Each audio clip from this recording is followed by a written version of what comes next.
Kongversation.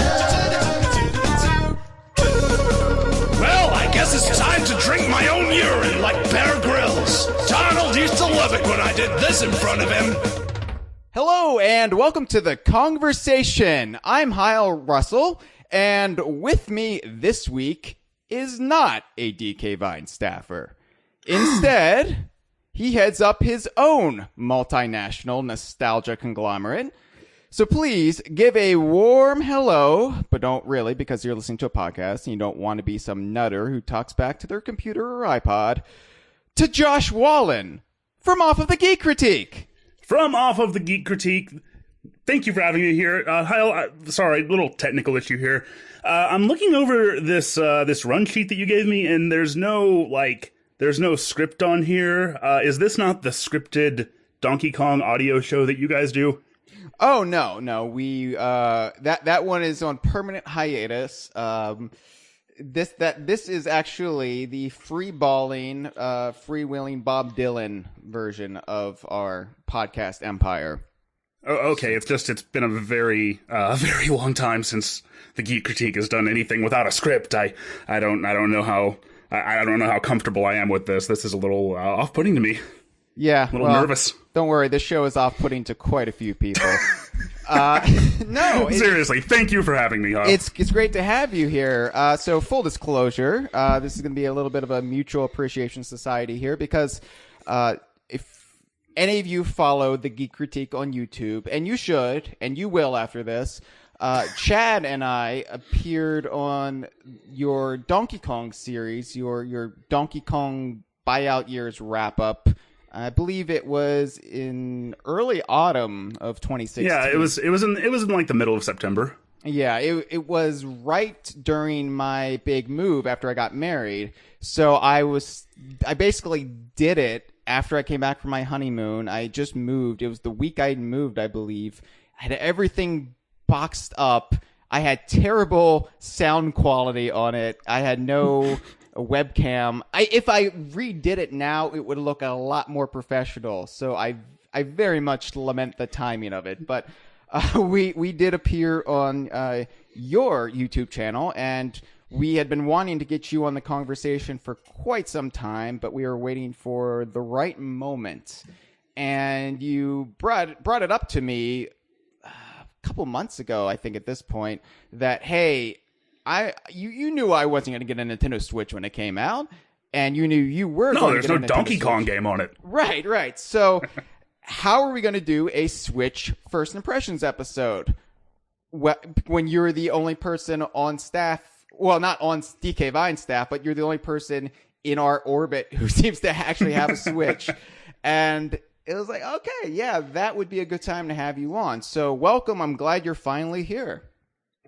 And since you said this was going to be a little bit of a mutual thing, I can say, you know, we're going to make some jokes and we're going to get into it later, and we're going to we might end up hating each other by the end of this because we'll disagree on the Switch so hard. But for right now, it is an absolute honor to be here. I have been a fan of DK Vine. I've been following your work for literally 17 years, and that sounds ridiculous when I say it out loud, but it's true. So I am happy that, like, even if the Switch absolutely sucks, it was worth it to buy it just to get to be here. Yeah, right. I really appreciate you having me on. This is the top tier of Patreon donations. You actually have to buy a Nintendo Switch in order to get on the show. No, okay, for starters, out of those 17 years, I would say only about 3 of them are worth a damn.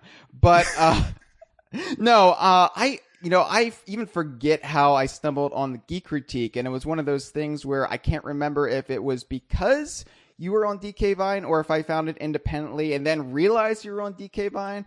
But I have been a fan of your work for, it's been several years now. And the thing I love about the Geek Critique is that it is unlike all of these other YouTubers out there, all of these gamers who put their wares on the internet. You actually provide substantive, intelligent commentary on games, and also funny. but you're not in it to necessarily become a YouTube personality. You're in it to provide quality YouTube content, which is kind of unheard of, or at the very least, exceedingly rare. So I was immediately taken with your channel, and despite the fact that you called Donkey Kong Country 3 the anti-climax of the Super NES, which we all know is ridiculous... Dude, I'm sorry. Look, Super Mario RPG was just the better game in that scenario. Oh, okay. Well, I will just don't inexplicably knock me out through the internet again, okay? No, it's fine. It's fine. I'm sure you called in Putin for a favor after that because we were hacked shortly after that by Russia. No. Yeah, don't pin that on me. The thing is, despite your varying opinions from time to time that you have with me or the rest of the site's brain trust, we always know where you're coming from, and we always respect your opinions, and you always get us to view things in a different light, which is hard for us to do considering we've been at this for so long. We're in our early 30s, and we're curmudgeonly bitter about the way we view the gaming world. So the fact that you can get us to view things with virgin eyes is just unbelievable. And I will bring up an example, and that is your very recent series on the 2D Metroid games. So this, you started with the original Metroid for the NES, went through Metroid 2, Super Metroid, up through the GBA Fusion Metroid, and Zero Mission, and then you also did the fan remake of Metroid 2, and I've always respected Metroid, just from purely like intellectual level. Yeah, like Metroid. I can recognize these are quality games, but despite me trying, I have never been able to actually get into the Metroid series and become a fan of the Metroid series. And that's probably through nobody's fault but my own, because I just didn't have the patience, or I wasn't in the right mood, or it just didn't strike me for whatever particular reason on that given day that I tried it. And it's weird how we become fans of things, and a lot of it has to do, in my opinion, with circumstance. You have to be in the right place, the right time, ready to be accepting of something, and it can then completely alter the course of your life. I often wonder, what if I had first played Donkey Kong Country when I had a head cold or a flu, or just was having a shitty day, I never thought about it like that. Yeah. All those shitty days you would have as a 10-year-old. And I wonder, would I become a hardcore fan so much so that it altered the course of my life in many ways? And you know what? That's kind of what was interesting, and I think that's one of the things that really worked about the Metroid series, is that going into it, I was kind of coming to it from the same place. From this place where I'd always respected it. It always seemed like something I might be able to get into, but I never had. And as I started working on it, I realized that because of the sort of games that I had covered on the Geek Critique up to that point, the Sonics, the Donkey Kongs, the Smash Brothers, there was a pretty good chance that some portion of my audience might feel the same way about Metroid. So I kind of wrote it with that expectation, and I wrote it knowing that I wrote it basically trying not to assume that anybody watching would necessarily, already be a fan and already have that knowledge coming in. And I got a handful of rather rude comments being like, why are you going into so much detail? Everybody knows what SR388 is. Yeah. But I think you sort of have an arc through that entire season, because I go from it goes from being something that I appreciate sort of at a distance but was never really a fan of, just something I became a very big fan of. Well, and here's what impressed me. So as somebody coming from this from the same vantage point, but somebody who didn't play through all of these games in order to make a video season of 5 or 6 essentially video essays, I was immediately taken with an understanding of why people are fans of this series. It's never been able to be explained to me. exactly what the appeal of Metroid is. And not only did you explain that to me, but through osmosis, you made me a fan of Metroid. And that's kind of big considering my fandom's rather contentious history with the not necessarily the franchise, but the fan base, the hardcore fan base of the franchise. And the fact that you got me kind of empathizing with them and being like, yeah, we do need another Metroid game. Yeah. You know, it was pretty mind reeling. And I've probably rewatched your Super Metroid video like 3 times now, just because not only is it just a great watch, but it's endlessly rewatchable too. It's one of those I keep going back to time and again. So I just wanted to give you once again kudos for those, and also to tell any of our listeners who haven't discovered you to check out the Geek Critique on YouTube. You will not be disappointed. You might not always agree with him, but you'll always respect him. I don't know. And regarding I don't know that, if your YouTube comments actually bear that out. But my comments are still okay most of the time. You know, it's one of those things where the bigger your channel gets, the worse your comment section becomes. Yeah. But I still have some pretty good conversations in there. But as far as like not agreeing with me and stuff like that, like I think that one problem, maybe to a certain extent with modern society in general, but to a certain extent also just the gamer sphere, is that people make way too big of a deal over, well, I don't agree with this person, therefore I don't want to hear what they have to say. Right. One thing that I always try to do, and maybe this is something we can keep in mind as we talk about the Switch here, like, even when I'm calling Donkey Kong Country 3 the anti-climax of the Super NES, and I'm explaining why I think Kiddy Kong is a trash character, I make sure that I try to make sure that I'm not attacking some, like, an individual who is a fan of Kiddy Kong. Like, I don't want to say... Right, there are dozens of us. We will rise up. We will have our day. Like, I don't ever want to come across like, well, you're an idiot for liking the things that you like. I think there's way too much of that. And, you know, I see it in my own comments, too, to go back to that, as like, oh, well, you think that Power Rangers on Super Nintendo is worse than the Genesis version. You're a Sega fanboy. Screw you. And, you know, that's, like, we need to try to appreciate that different people have different opinions on these very subjective things, and that's okay. You know, I know it's a problem with modern society in general right now, and I won't be getting into that this episode, but... No, please not. No, we have a guest. I'm being respectable. I'm even wearing a tie, so nothing but a tie. Wow. I'm going full Donkey Kong this week, but no, it's always been a problem in the gamer sphere, as you coined it. I think it's, and I really don't know why, if it's the inherent man-childness of what we do, but it's been a problem since even before the internet was in every household, when gaming culture was, you know, driven through things like GamePro and Electronic Gaming Monthly, and you know,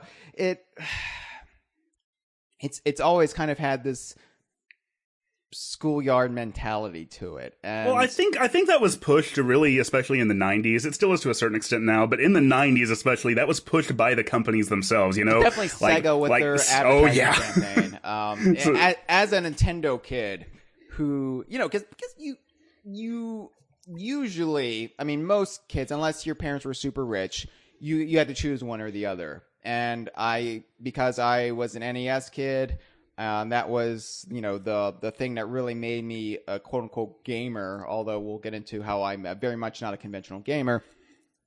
I wanted a Super Nintendo, and then the Sega Genesis was there, and they were kind of insulting. It felt like it was an attack on not only my choice, but on me, myself, from this large international company with their advertising campaign. So I definitely understand the mindset. The thing is, I grew out of it. And especially since the Donkey Kong Country Returns era kicked off in 2010 and DK Vine had its renaissance, It's something we've been trying to get away from. We've been trying to inject more nuance into our discussion. See, I love that word. I love that word nuance. I often find myself saying we need some nuance to this thing, you know? When I think it's especially seen what happened to the Rare fan base for so many years and how just full of negativity and assumptions and tribalism. It got so nasty, and it's something we set out to try to repair. And, you know, now thankfully, you know, with Sea of Thieves and Ukulele, it's a lot easier in that fandom to get along. And so it's nice to see, but it's definitely still very much a problem, I think, with gaming culture in general. It is, but you know, the way I've started looking at it, and I don't know if this is necessarily true or not, but whenever I get a comment like that, or whenever I see somebody making an argument where they're more attacking the person than their idea, like, you know, you said earlier that you had that tribalism, you had that way of looking at things, and you grew out of it over time. So I've started just sort of thinking of all those, of any comment I see like that. Okay, well, that's probably just some 14-year-old. Yeah. And they'll get better. Some people never do, but yeah. And, you know, this isn't actually a tangent. And we will be getting into some tangents because this might be my only chance to endlessly blabber about Power Rangers or pro wrestling on the Kongversation. I can certainly blabber about those things. Chad has never had any knowledge base on either, and all Nick wants to discuss is iGuy, whatever. So... I'm going to exploit this opportunity. Well, why not pumpkin wrapper? That's all I'm saying. The sad thing is I know who that is. How do I know who That's pumpkin awesome. wrapper is? How could you forget pumpkin wrapper? But no. I as I already related, I believe it was on my bachelor party episode, The Kongversation. My entire knowledge of Power Rangers is through Wikipedia wormholes. Like, I was never a Power Rangers fan. It's only through, for some reason, getting lost one night and researching the entire franchise do I know anything about it. And the scary thing is, I know quite a bit. See, when you said that, that was one of those moments where I sort of sat there and I was like, man, I felt like a connection with you. I felt like me and Hyle are kindred spirits here because, you know, I have been a Power Rangers fan for basically my whole life. Like, I know a lot about that show. But I, too, go on random Wikipedia binges for things that I'm not otherwise interested in.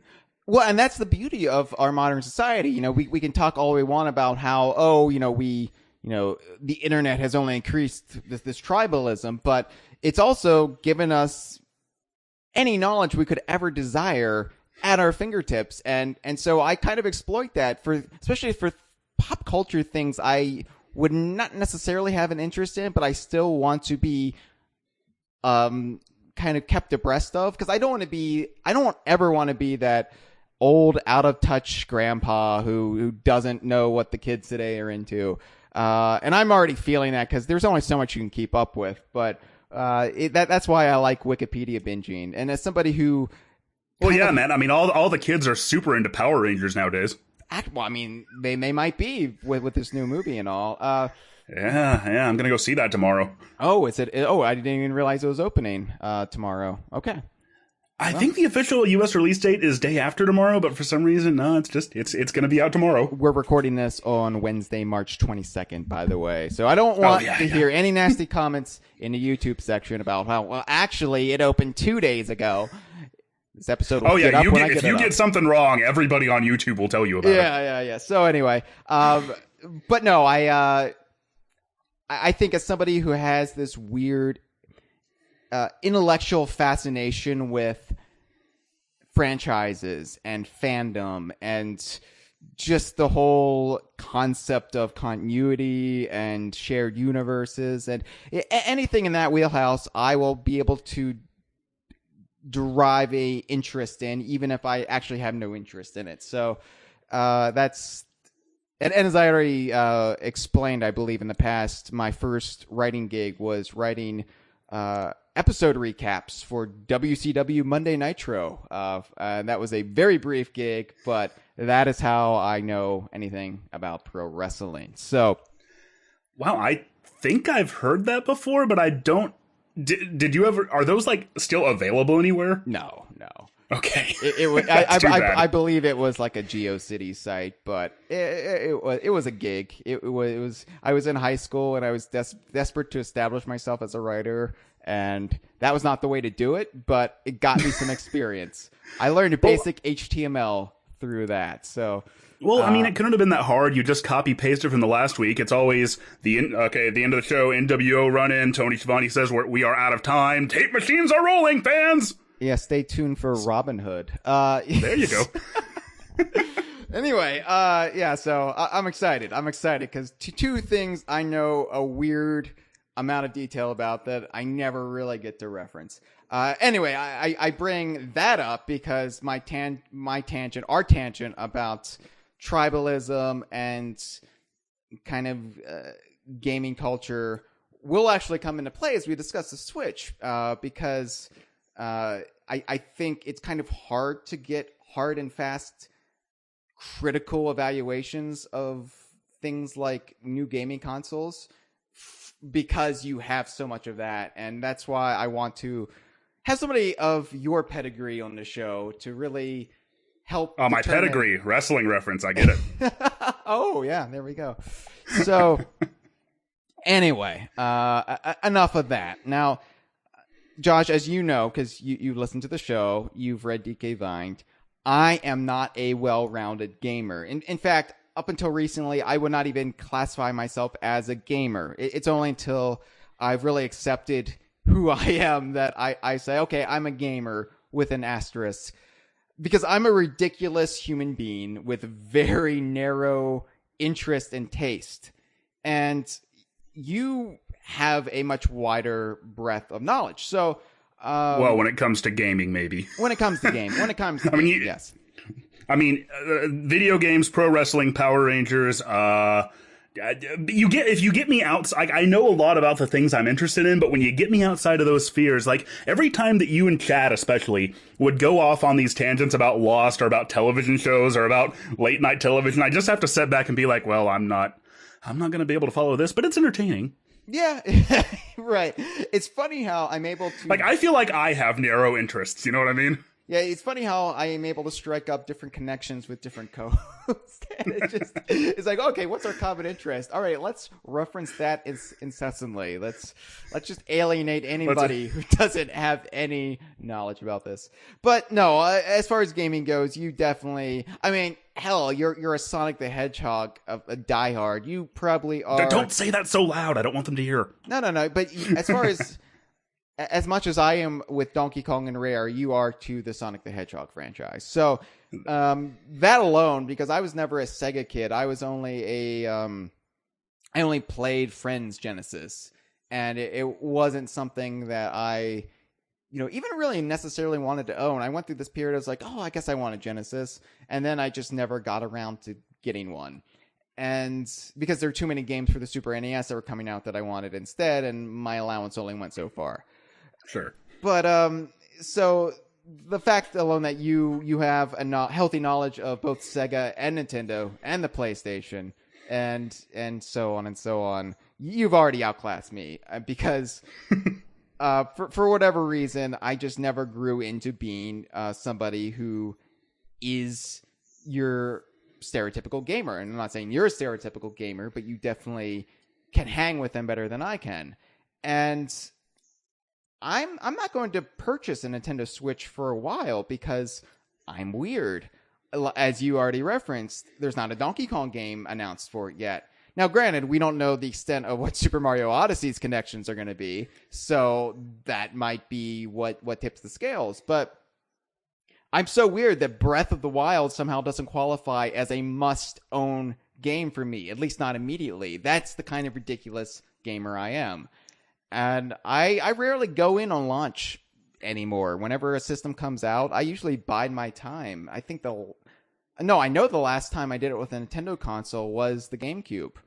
And the last time I did it at all was the Xbox 360. And as far as my opinion goes, and this is just my opinion, everybody, both purchases ended up disappointing me right out of the box. I mean, it's not something I really got much value out of until much later.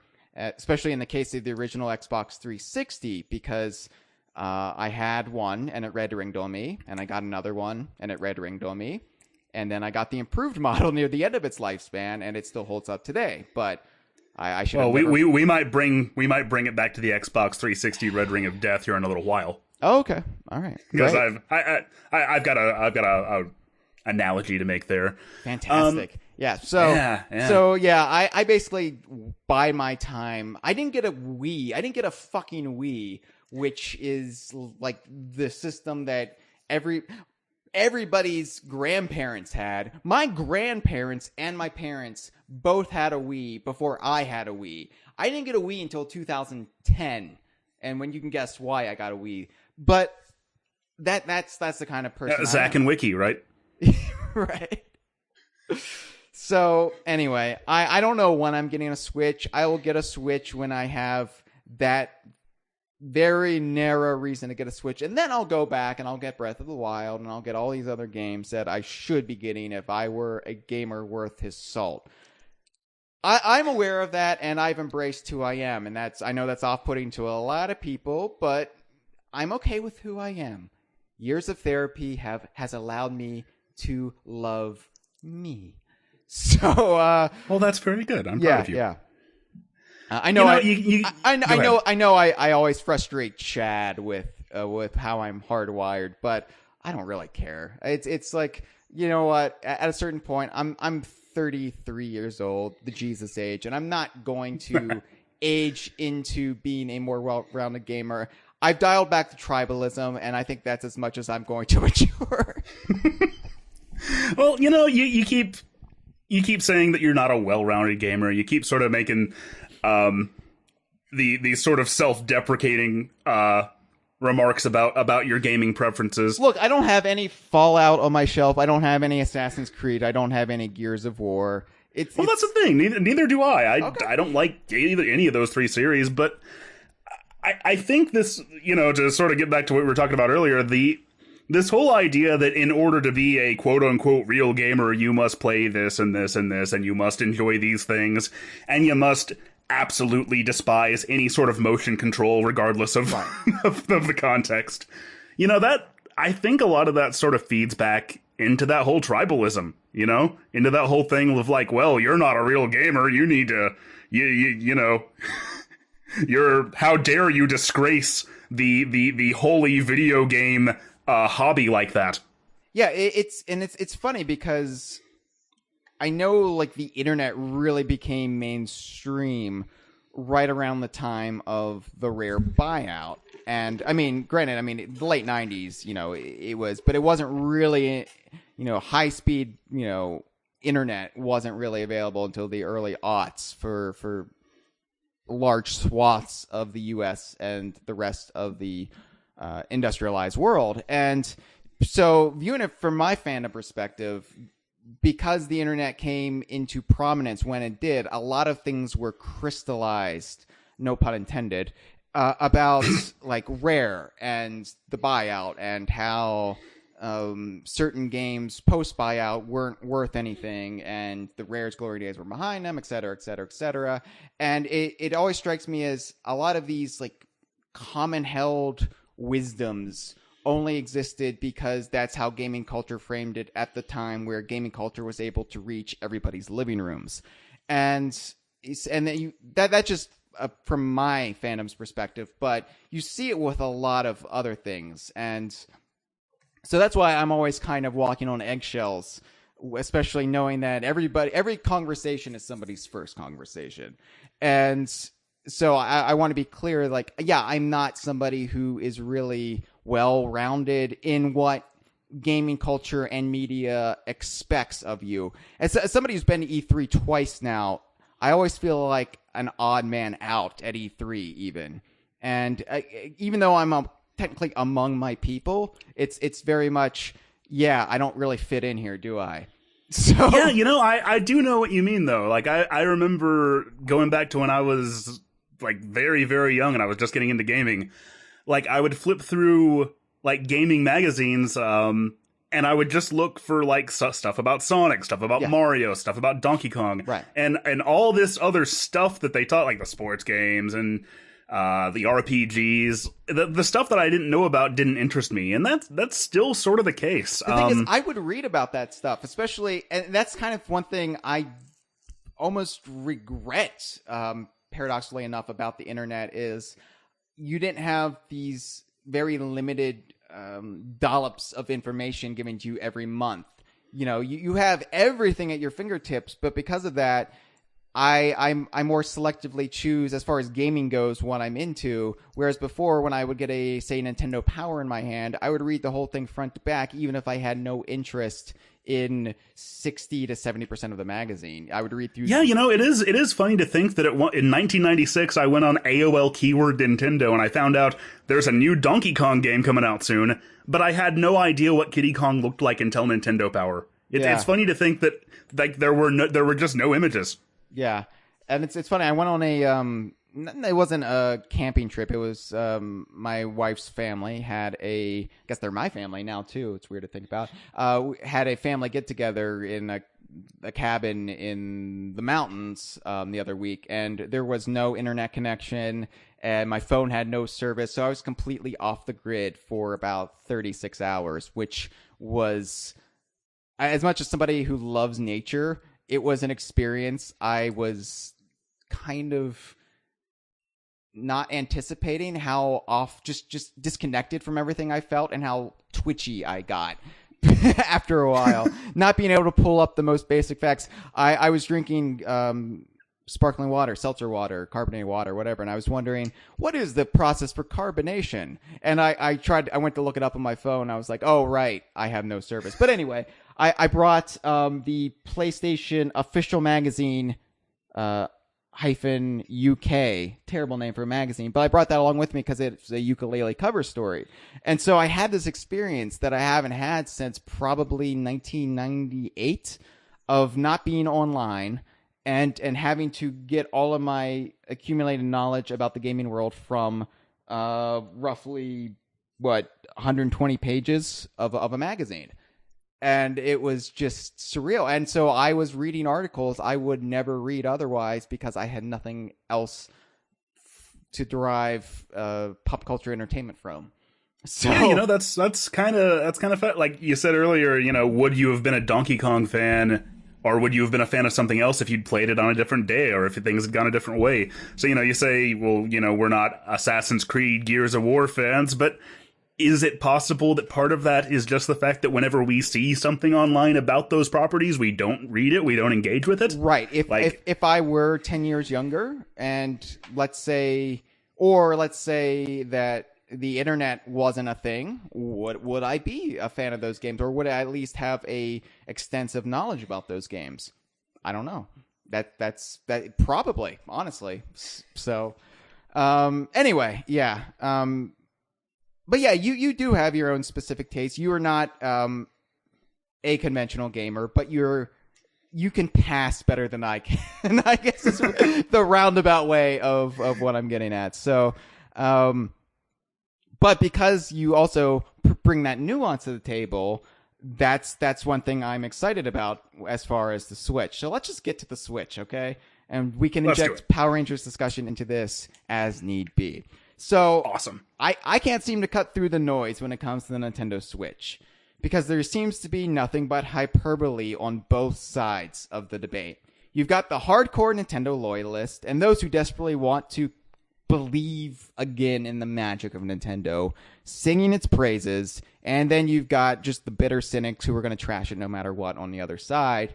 And, you know, you've got like the corporate reviews in the middle, but I really have no interest in them. So I kind of don't know what to think about the Switch. And well, let me see. Go ahead. Go ahead. I mean, and it's also hard to get kind of any concrete facts on the matter because I feel like it's inherently skewed because it launched with Zelda. And I'm someone who can separate my thoughts on a system versus the actual quality of the games on the system itself. Because example, I think the best times I've had as a gamer in my life have mostly been on Nintendo consoles, and I think the Nintendo 64 had, pound for pound, one of the best libraries in gaming history. But I also think the hardware and the console itself were inherently flawed and did more long-term damage to Nintendo's relationships with developers and to themselves than anyone probably cares to admit. And while I have nothing but kind of malaise for much of the GameCube's library, I'll still defend, say, that controller to the death and say that's probably the best controller I've ever held. It's a competition with that and the Xbox 360 One controller. But so you know, I think because it launched with Zelda, people are saying the Switch is the greatest thing ever. And I don't want to get carried away by that fanaticism. I want a level-headed approach when talking about it. So, anyway. Okay, well, let me see if I can sort of articulate why there's so much noise out there to cut through. Please do, because you have your toe in the water more than I do. And I'm honestly, I've got my eye on ukulele right now. I got it on Sea of Thieves. It's like the Switch is coming out in an opportune time for me because I've got the two of the biggest Rare related games in years on the horizon. And I just can't stay focused on the Switch. So please help me, Josh. All right. Here's the thing. You go back to, like, say, around 2004-ish, in the Donkey Kong fandom, in the Rare fandom. Yeah. And what a contentious time that was, because you guys at that time felt like you were being attacked from all sides. You felt like the Nintendo fans had abandoned Rare and were trying to say that even Donkey Kong Country was overrated and it was never that good to begin with. You had the Rare fans who were saying, oh, well, all the Rare's just gonna be a shadow of its former self now. Are they gonna remake Conker? Right. Rare's not gonna be the same company as it was before. And in response to that, you guys became very, very defensive. No, I think your memory is faulty. We were nothing but choir boys then. Choir boys singing into Donkey Konga Raoki.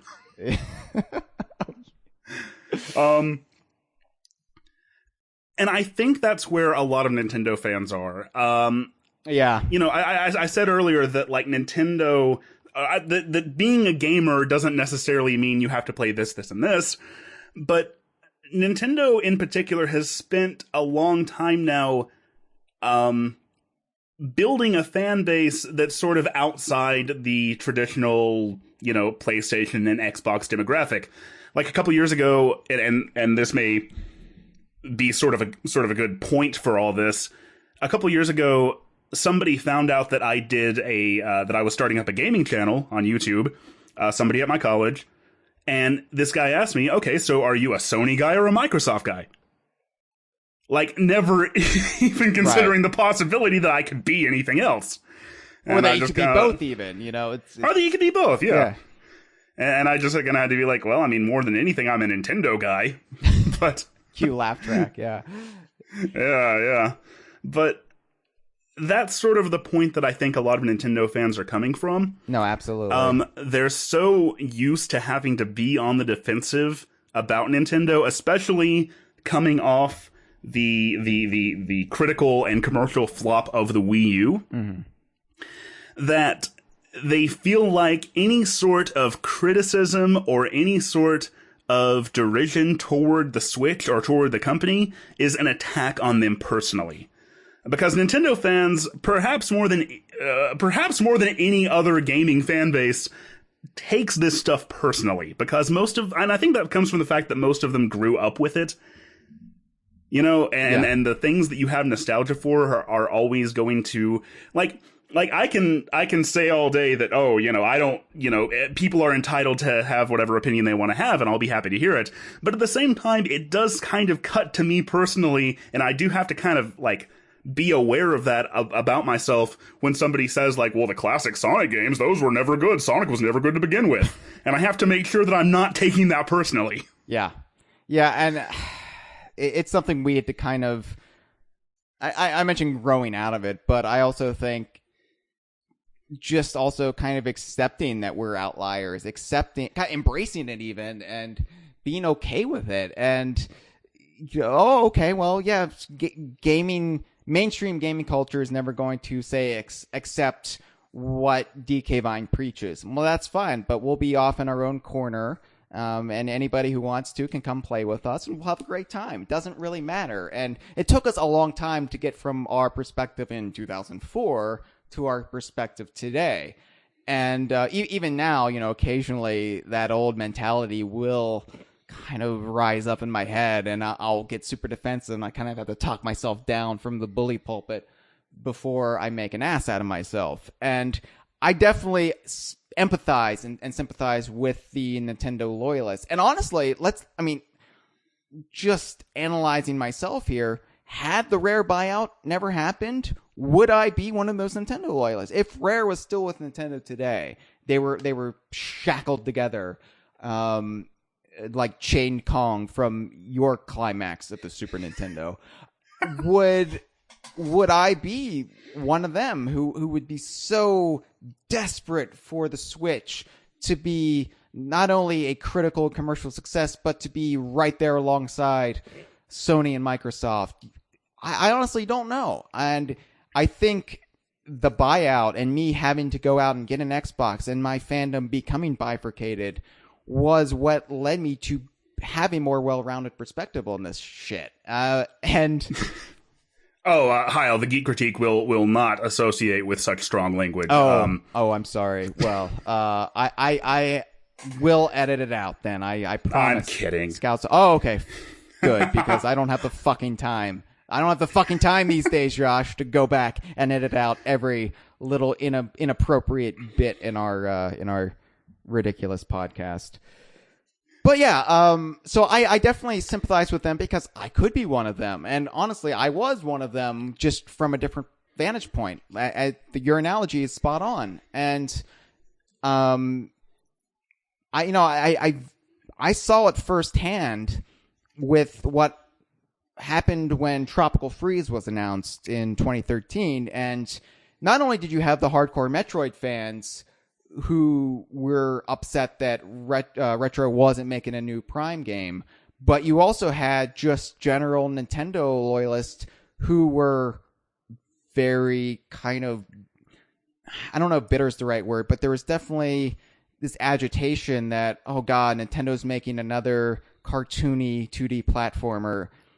And it's like, more than anything else, more than actually even wanting to play a Prime game, they just wanted that mainstream legitimacy. They wanted something that could be viewed up there with Halo and Gears, and I've seen it from my weird little cardboard box on the side of the street. I've seen it through my peephole where the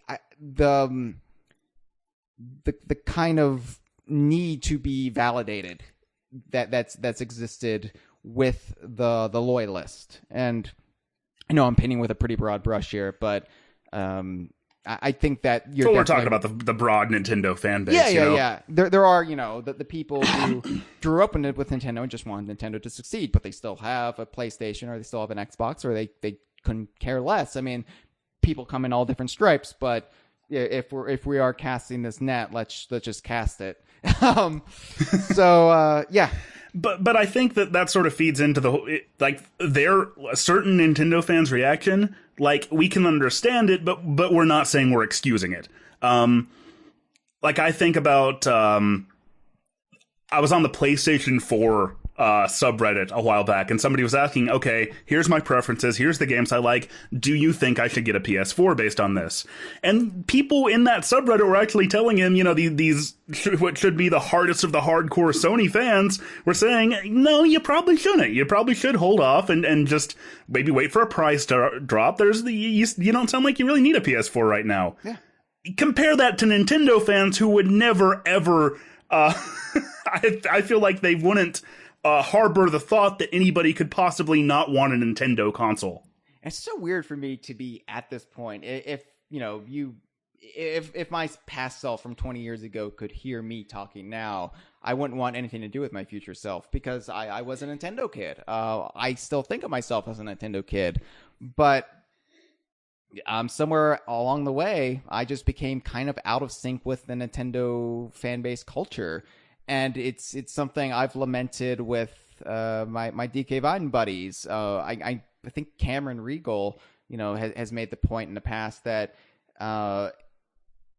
and on the DK Vine forum, Cameron, maybe you haven't, maybe I'm misremembering here, but I know on the DK Vine forum too, Sean King has brought up that unless you're a specific fan of, say, Mario, Zelda, or now Fire Emblem, those seem to be the big three if the release flurry is any indication, then you kind of aren't being catered to by Nintendo. And it's like, I don't know, it's weird how fandoms and cultures evolve over time, and I just don't feel like I'm at home with it anymore, even though I still think of myself as, a Nintendo guy at his heart. I don't know. I don't know what point I have to make here.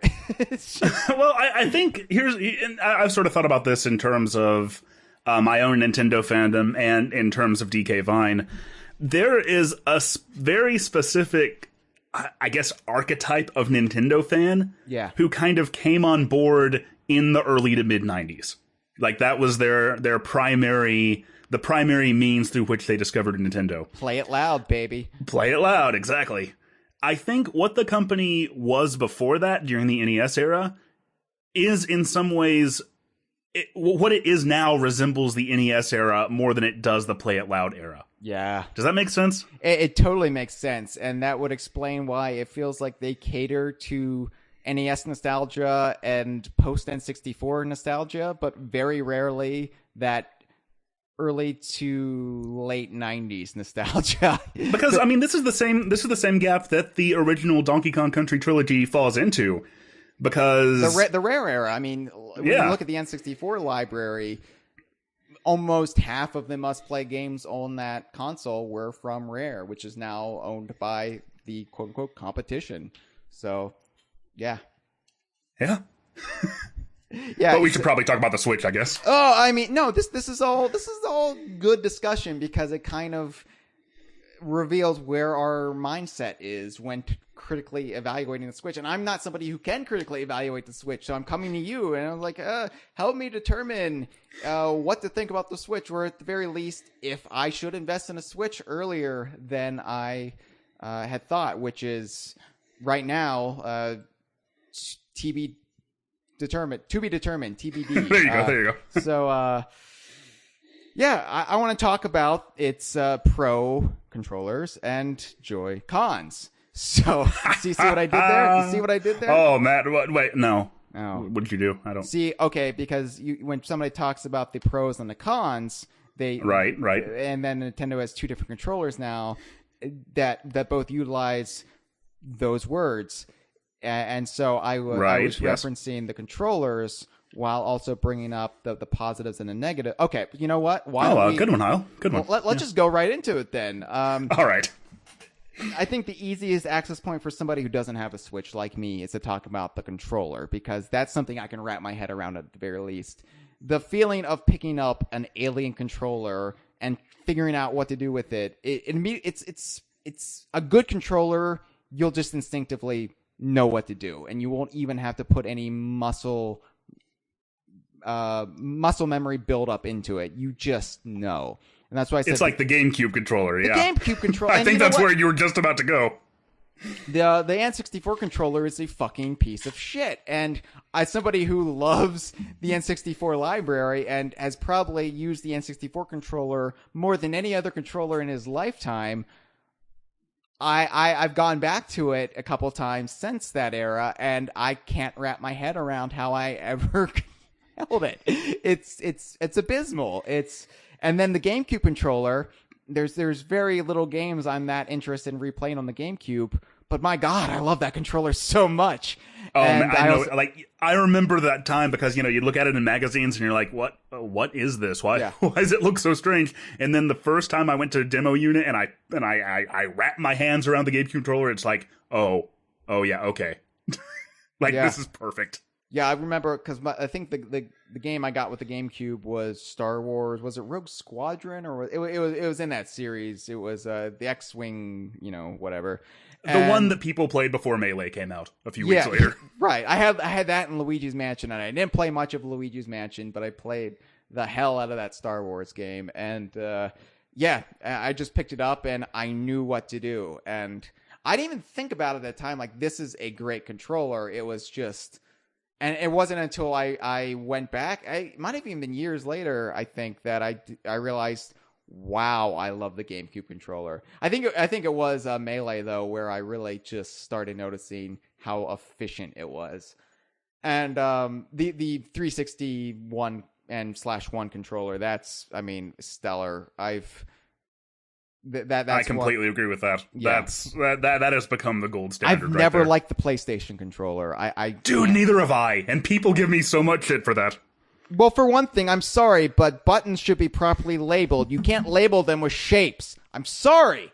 It's just... Dude, somebody never played Parappa the Rapper. Well, yeah, no, I prefer my my music games with bongos. Thank you very much. I don't prefer it at all. I despise it. But, yeah, I just... It feels tiny. It feels cheap somehow. I don't know. I can't. Have you tried the PS4 controller? I can't even remember if I've honestly played a PS. I feel like you'd remember because the PS4 controller is a pretty substantial improvement. Okay, I'm trying to think. Was the last time I was at Chad's place? Did he have a PS4 at that point, or was I playing a PS3? I honestly can't. It probably a PS4. I don't know. Maybe? It is part of just, that whole timing thing. Because people who grew up on the PlayStation think that it's the most natural thing in the world. Yeah. And to me, until the PS4 anyway, the PS4 controller is fine. It's fine. It's okay. But until then, the PlayStation style controllers always just seemed like kind of a second-rate Super Nintendo controller. Yeah. And I always hated the placement of the analog sticks. Yeah. Like where your thumb is off center from where your left thumb on a stick is off center from where your right thumb is. Like that always just bothered me. Yeah, and I'm somebody who held the N64 controller wrong. Okay, that's very true. I held it, as people, longtime listeners are probably aware. I fully admit I would always hold the N64 controller with my left hand on the outer prong or claw or whatever the hell you call that, and my right hand on the right outer prong, and I would completely bypass the middle prong, and I would just extend my thumb over to the analog stick. And I was shocked to find out that's not how you held it. And I tried to correct it. I tried to hold it the real way, and I felt like I had no control over the character. Like I had no stability there. So, but ironically enough, the N64 controller also conditioned me that controllers need to be of a certain size. And that's why the PlayStation controller just felt wrong somehow. It felt like it was a de-evolution. It was stuck in the wrong era. It felt more attuned for the 16-bit era rather than a 32-bit and beyond era. Well, it didn't have analog sticks at first at all. Yeah, but the PS1 controller but neither did the Saturn. Yeah, and I was never a fan of the PS2. But I'm not here to bash the PlayStation controller. If you are a PlayStation, I am tremendously biased against Sony. We're just talking about controllers here. So all this to say, I can not necessarily be into a system, but just love the hell out of a system controller. So sure. Luckily, I love the Xbox One. The Xbox One is a handsome piece of hardware, and it's got games I like on it, and it's got one of the most fun experiences I've ever had playing a video game in Sea of Thieves coming out maybe this year. So maybe I just got an Xbox One, weirdly enough. Yeah. Oh yeah. I didn't want to end up with one because I didn't want to end up with all of the game consoles of a generation again because I felt like there was no reason to do that. But my buddy Kalen was selling his for $100 with the Kinect and with all the games, and he offered me a really good deal on it because $100. $100 because we're friends And so he gave me a good deal on it. And I had already bought Kinect Sports Rivals and Rare Replay for it when he had let me borrow it before. He just never played it. So I'm like, okay, this is too good of a deal to pass up. But I am excited about it because that means that if the PC version of Sea of Thieves doesn't have cross-platform play with the Xbox One version, I'll still be able to play with you guys on DK Vine. Yeah. And, I'm interested in trying Sea of Thieves on the PC. I need a better PC first. But, and the nice thing is, you can you still use the Xbox One controller even on PC. So, as somebody who's never really been able to wrap their head around PC gaming, that's a nice in for me. But anyway, yeah. The Xbox One, I'm glad you've succumbed. And as somebody who bought a new Xbox One with Kinect just for Project Spark to get Conker's Big Reunion Episode 1, I have to say do that. A hearty screw you. All right, so should have waited, man. Don't be an early adopter.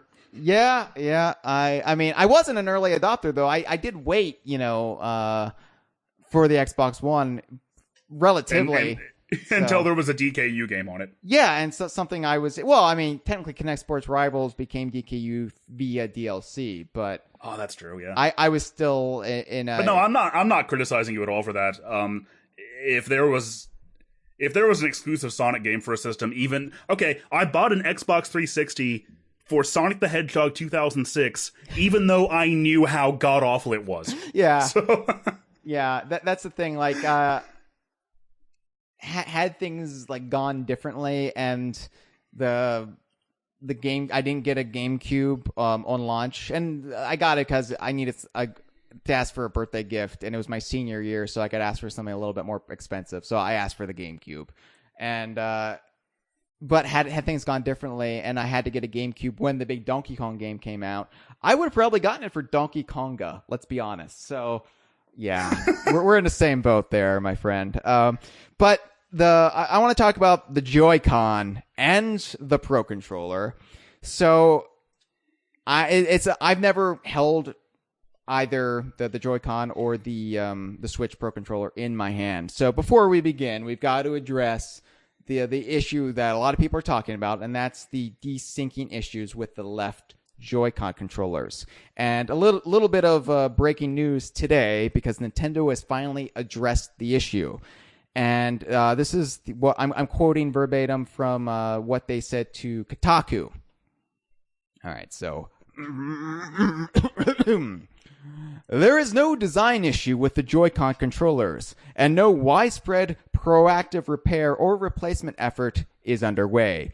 A manufacturing variation has resulted in wireless interference with a small number of the left Joy-Con. Moving forward, this will not be an issue, as the manufacturing variation has been addressed and corrected at the factory level. We have determined a simple fix can be made to any affected Joy-Con to improve connectivity. There are other reasons consumers may be experiencing wireless interference. We're asking consumers to contact our customer support team so we can help them determine if a repair is necessary. If it is, consumers can send their controller directly to Nintendo for the adjustment, free of charge, with an anticipated quick return of less than a week. Repair timing may vary by region. For help with any hardware or software questions, please visit http://support.nintendo.com. Okay, I'm writing this down. So, okay. Yeah. So the little thing on the back of all their old instruction manuals with Mario holding, I believe, a wrench. That's who you contact. Right on. So, this is kind of been a big, kind of the only really wet blanket I know of that's been on the Switch release. And apparently the issue was they had one less wire in the some left Joy-Con controllers. I don't really know how much Nintendo is being on the level here with this PR saving statement, but good on them for at least offering quick repairs on it. Josh, have you had any troubles with your left Joy-Con? Well, and this is, I want to preface this by saying that anything that an individual says about this, about their own experience, you know, is going to be just that, their own experience. Right. I can only speak to the quality. Here's what I have. I have 2 pairs of Joy-Cons myself. So I have 2 left Joy-Cons. And then my girlfriend also got a Switch on release day. Wow. So if you guys get married, you're just going to have an extra Switch. So then I will buy that off of you for $100. I don't know if I'm going to give this thing up anytime soon. I'm a weirdo who has to buy new.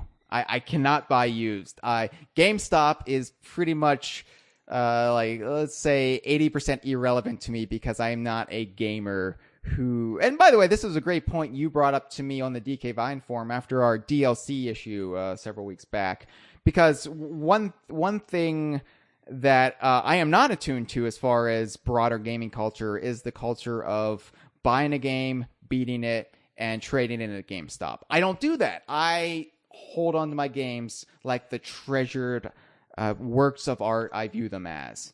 And that is exactly how I feel about them as well. And you brought up a great point that we never even considered, because this is the kind of culture I and Chad cultivated over these years at DK Vine, that, no, games are to be poured over obsessively, and even after you beat that, you can go over and study the details, and you got to put them in chronological order on your shelf. And man, I did do that when during the GameCube era. I had enough GameCube games that I would make sure that they were in order on my shelf. Yeah. So I've got my gaming shelf is just for DKU games. I've got some other games downstairs with where my wife and I have our current gaming systems hooked up, but I keep the DKU ones in my DK Vine office on a shelf, all lined up. But in the shrine. Yes, it's so, games are, I'm like Indiana Jones. They're supposed to be in a museum. So this whole culture of, okay, I'm done with this, moving on. And how DLC is a way for gaming companies to kind of circumvent that and to keep value getting pumped into games to prevent the GameStop culture and from money that they never see. And I was like, yeah. What I said was, damn, that's a spot on analysis.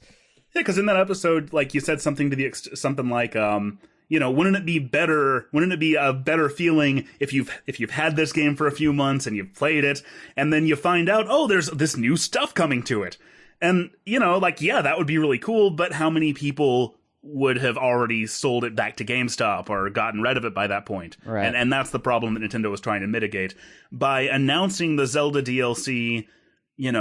Within a week of the game's launch, when there would be a whole lot of spotlight focused on it, they were trying to ensure that the highest possible amount of people would be aware that DLC is coming for this. So even once you're done with it, make sure you hold on to it, because there's more coming. Yeah, and that's, you kind of that's what you do. That's what your videos do. You take my deeply held convictions and you say, well, wait a minute, and I'm like, oh, well, I guess I was wrong. And it's a great humbling experience to have the geek critique in my life. Well, dude, what's cool about that is that I've always felt the same way about DK Vine, because I am not typically the kind of gamer. I don't see how. Okay, let me explain. All right. You guys look at video games and look at the games that you're a fan of in a way that I don't usually do myself. I'm not usually so focused on the characters or on the story or on the way that the world fits together. I find that stuff really fascinating, but it's not something that I usually consider myself. So the way that you guys do that, and the fact that is so much your focus, as opposed to like the way that the gameplay works, or the way that the game systems works, or the game feel or whatever. Yeah. Like that's you bring something to the discussion that I don't. So that's I think is a big part of what I've always really enjoyed and appreciated about DK Vine. Okay, I'll allow that. Okay. No, and it's also that's the fundamental difference with being a Nintendo / Rare fan versus a Nintendo fan. I think, except Zelda fandom has kind of gone in that direction, especially after the release of the Hyrule Historia, which I want to get into. We might be getting into a fairly major Breath of the Wild spoilers if you're up for it. I don't know how far you progressed in the game, but I just finished it like 3 days ago. Okay, so if we'll warn listeners when we get to that point, so they can shut off the podcast or for later, or maybe even skip ahead. But we'll deal with that. But Zelda is Samus. It really surprised me. Okay, all right. Well, that would definitely probably please people who want Nintendo to all exist within the same shared universe. And well, honestly, that would probably please DK Vine, because we're one of the few who argue that no, Smash Brothers, they're the real characters. They're not dolls or trophies come to life. They're the real characters. And Sakurai can't convince me otherwise. No, well, hey, it's Smash 4 has no reference to them being. If Smash 4 does anything, it's validate our opinion. Anyway. So, wow, this was a long detour just to say I prefer things new. Yeah. But welcome to the Kongversation, everybody. Yeah. So anyway, Joy-Con. Any okay, issues? Yeah. This was a very long detour. The first night that I had it, I understand there was a day one. You never forget your first night. Well, I might not. We hooked it up. We took my Switch out and we updated both my own and my girlfriend's Switches. And the first game we played was, of course, I think the Switch's killer app, the one that everybody was really looking forward to and really curious about, 1-2 Switch. Mm-hmm. And, we're playing it and we're having a good time. And I have the left Joy-Con, she has the right one. And I start to notice there's this game where you have to, you're using the Switch like it's a flag. And a voice tells you, like, up, down, and you have to move the flag in that direction. Oh my god, that's like a Mario Party minigame. Oh, it is, yeah. Yeah, Shy Guy says, yes. But then a male voice comes on, and when you hear him say, up, down, you have to do the opposite, because... So, that was the only point that I noticed that my left Joy-Con was not working properly. And... I had already heard about this online because, in the press got their Switches about a week early. Nintendo didn't see fit to send one to the Geek Critique for some reason. But oh, you're not one of their favored few. No, I talked about AM2R. They're never going to want me. Well, if it makes you feel any better, being at E3, we tried to get in to see a private viewing of Zelda. Last E3, and gave them our business card, and we have a feeling we're blacklisted by Nintendo. Let's just say, both E3s we went to, they ended up canceling our scheduled meetups with them. So, yeah. I think it got to somebody. Oh, DK Vine, no. Retro's been kind to us publicly, but yeah. Now DK, if you guys were DK Girder, then they'd let you in. Yeah, I Am Gibbons got to give us the hookup at some point. Yeah. So anyway, yeah, I was experiencing some left Joy-Con desync issues, but I'd already heard about this fix online, and this is the only thing I can think of about the Switch that is kind of one of those typical Nintendo-like stumbles. Mm-hmm. What I had to do, and I'd already read about this, was connect the Joy-Con, the left Joy-Con to the Switch, and then reboot it. And apparently, once you apply the Day 1 update to the Switch, you do a reboot, and that applies the firmware update to the left Joy-Con, which immediately cleared up all issues for me. Oh, wow. And so that, I haven't had any trouble with either of my two pairs of Joy-Cons, and I know my girlfriend hasn't had any problems with hers either, since we did that. I don't know if my other Joy-Cons would have had a problem had I not gone ahead and done that all at once, but that being said, I know that friend of the show, Carla... Am I using the friend of the show terminology correctly there? You are. Okay. Beloved DK Vine forum member, longtime forum member, and also Inner Circle member, Carla Gurney. Yeah, I know. I suggested that to her in the inner circle, and she said that she was still having issues. So that's why I'm saying I don't want I'm not one of those like blind Nintendo fans who says, well, you just, these issues aren't real. Right. People are definitely still having issues with the left Joy-Con. And from what I understand, it's like such a simple fix that people who don't care about voiding their warranty are just opening it up and doing it themselves. The soldering a wire into it. Something like that, yeah.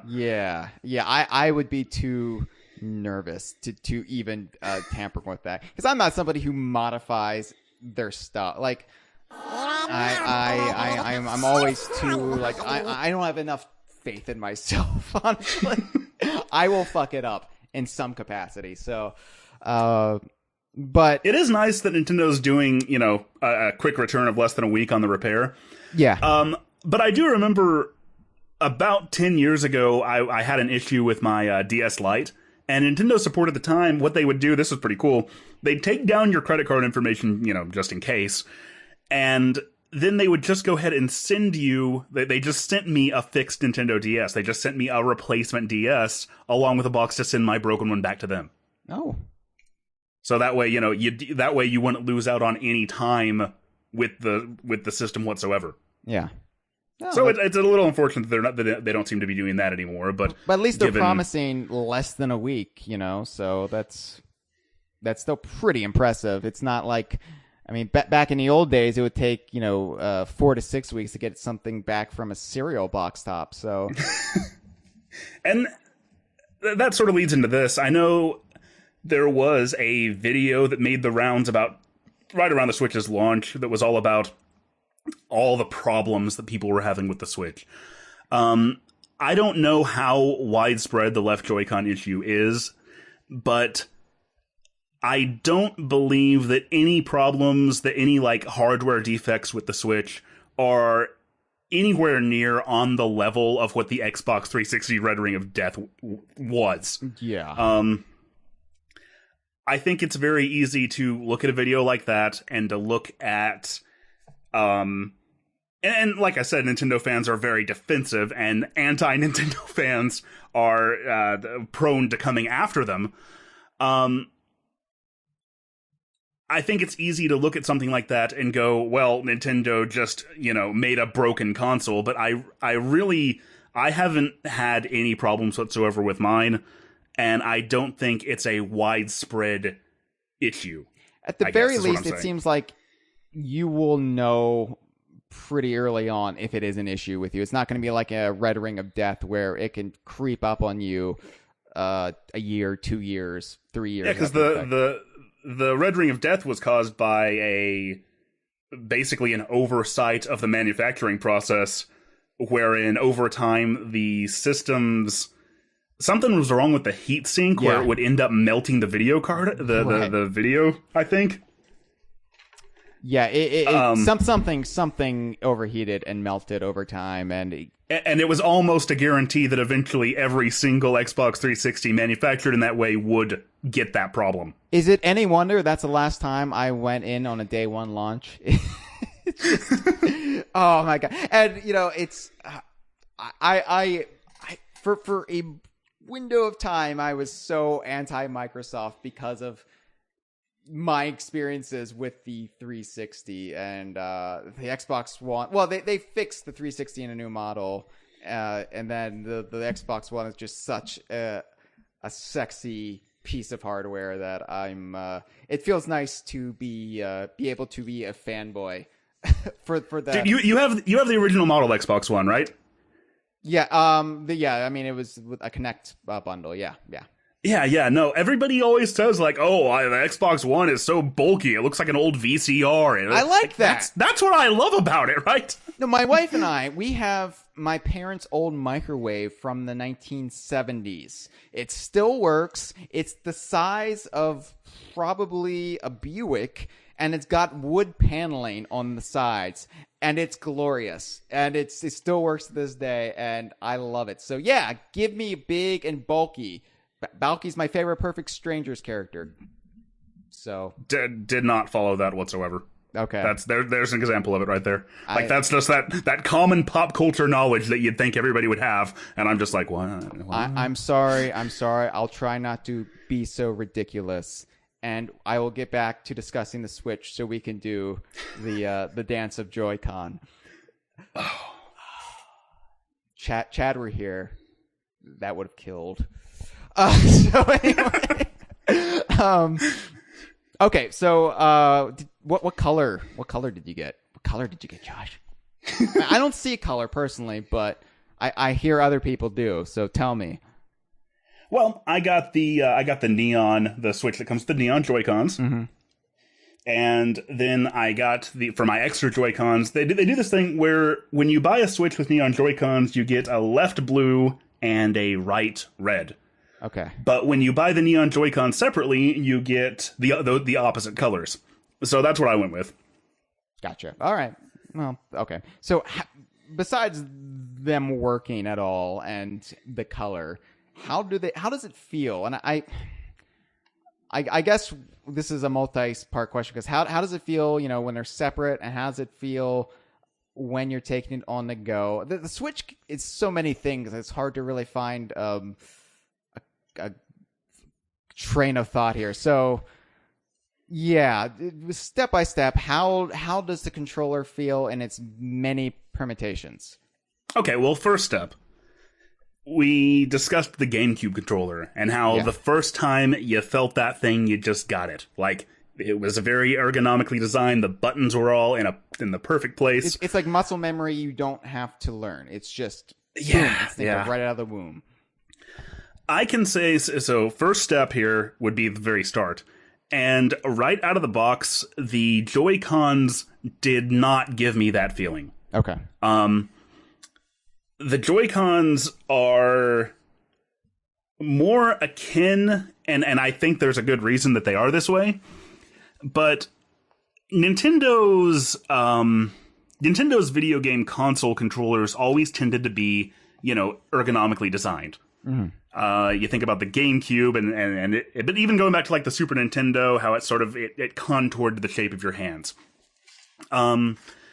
Their portable systems, on the other hand, tended to be designed for functionality and for, fitting the aesthetic of a portable system. Yeah. So they tended to be more boxy. The Joy-Con controllers are sort of a compromise between both styles, and I think that's why I'm not going to go so far as to say that it's not that it was uncomfortable, it's not that I hated it at first, but there was a bit of a learning curve to it, because, I picked them up, and I'm actually holding them right now as I'm talking about this. And I guess at first it felt more like a portable system, if that makes sense. Well, the gamepad felt that way to me for the Wii U. It just felt like a very large, kind of felt like a Game Gear for the modern age. Well, I guess, you look at the Wii U gamepad and it has, full size sticks, mm-hmm. Full size analog sticks. The Switch's Joy-Con sticks are somewhere between that and the 3DS's Circle Pad. And to be honest with you, at first, and probably for even the first couple days I had it, I kept thinking to myself, like, these sticks are okay, but I really preferred the Circle Pad. Mm-hmm. Now that I've had some time with it, now that I've gotten used to it, I don't think I feel that way anymore. But like I said, when my initial impression of the Joy-Cons, at least when it came, after we got done playing 1-2 Switch and I went over to Zelda, was that, this feels kind of awkward. And I think a big part of that also, though, was just because Breath of the Wild has, a very much a reimagined control scheme, and that was taking me a long time to pick up on, too. Okay. All right. So you have a Pro Controller. I do have a Pro Controller. All right. How does that feel? Because I've got to be honest, I've never really gone in on the Pro Controller for either the Wii or the Wii U. I'm, again, not your typical gamer, and I'm weird. And I'm very much of a play games the way they were designed to be played sort of guy. So if this means using the bongos for Jungle Beat, or not even caring that you can't use anything but the Wiimote and the nunchuck for Donkey Kong Country Returns, I'm fine with that.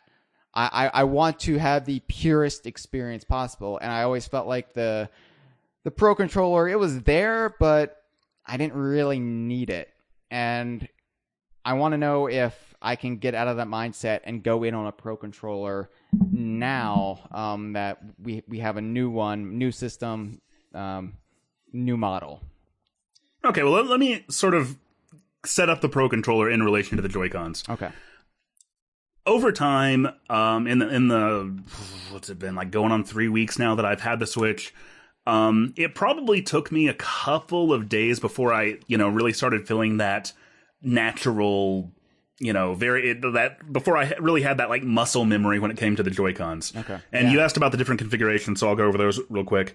I haven't spent a whole lot of time using the Joy-Cons in like the mode where you hold one in the left hand, one in the right hand, and they're separated. I know some people think that is tremendously comfortable and they really enjoy it. And I always liked the nunchuck and Wiimote configuration. I always, I know where they're coming from, but I think they're just a little bit too small for my hands. Each Switch also comes with a Joy-Con grip, which you put each Joy-Con into this little shell that makes it feel more like a traditional controller. That almost has the opposite problem to me in that I feel like the grip's handles are a little bit too big. Like, it's fine, it works, it's playable, but for me personally, it's still not really ideal. See, that's what I was thinking I would probably use the most when I'm playing my Switch on the TV machine. And I may be unfairly comparing it to the Pro Controller. You know what I mean? I'm not saying that the Joy-Con grip is at all it's not problematic. It works just fine. It's just that it feels more like you're holding a controller for a portable system.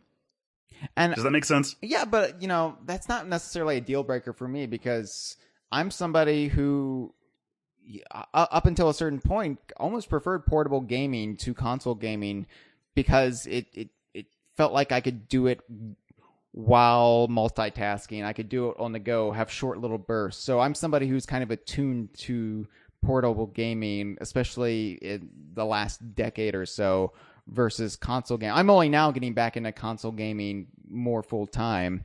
And so that's not necessarily a deal breaker for me. I could definitely see myself, getting used to it, even if it doesn't have the sexiness of the GameCube controller. Oh yeah, and like I said, I'm not saying that it doesn't work. Nintendo has seemed to give a lot of thought to making sure that even if even if you're just going to stick with the Joy-Cons, it's going to work fine for you, and it is.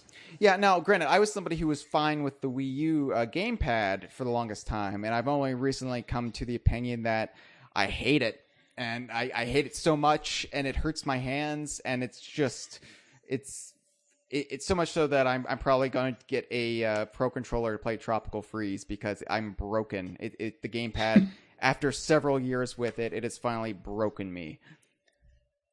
I don't think I ever got to that point with the gamepad, but then I always had a Pro Controller for the Wii U.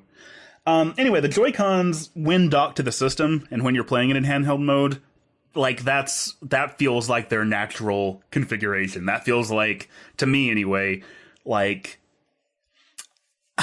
I guess the Switch is a system that, how do I put this? That does... What Nintendo mixes... There you go. No, it's a system that mixes the elements of a handheld device and a portable device with all the benefits and compromises that go along with that. And I'm really actually rather impressed with the Joy-Cons and with the way that they all work and with the way that it all comes together, in that even though they feel like there's something for a portable system, they didn't cut corners. It's not like it's these analog sticks are just fine. They work perfectly well. And they work perfectly well without being, the little slide pad that the 3DS had, or without being the nightmare of an analog stick that the original PSP had. Like, these are real raised analog sticks, and they work very well.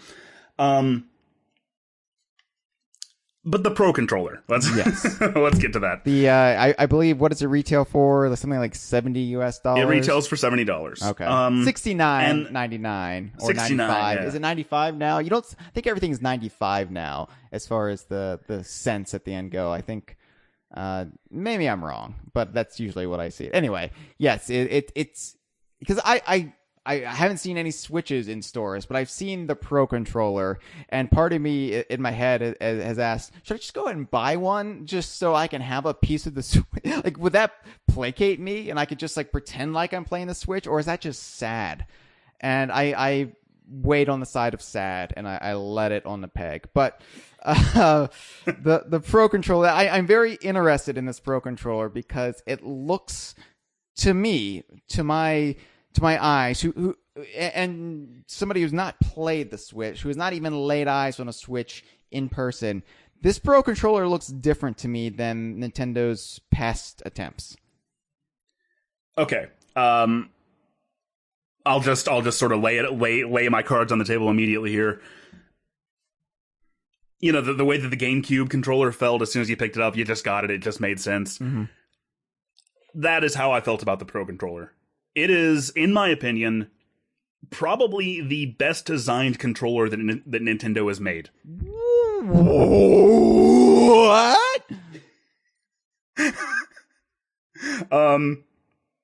It is very much like the Xbox One controller, but with a D-pad that's worth a damn. It has your standard cross-shaped D-pad controller or D-pad. It just the buttons are much bigger than the ones on the Joy-Con and just feel perfect to hit.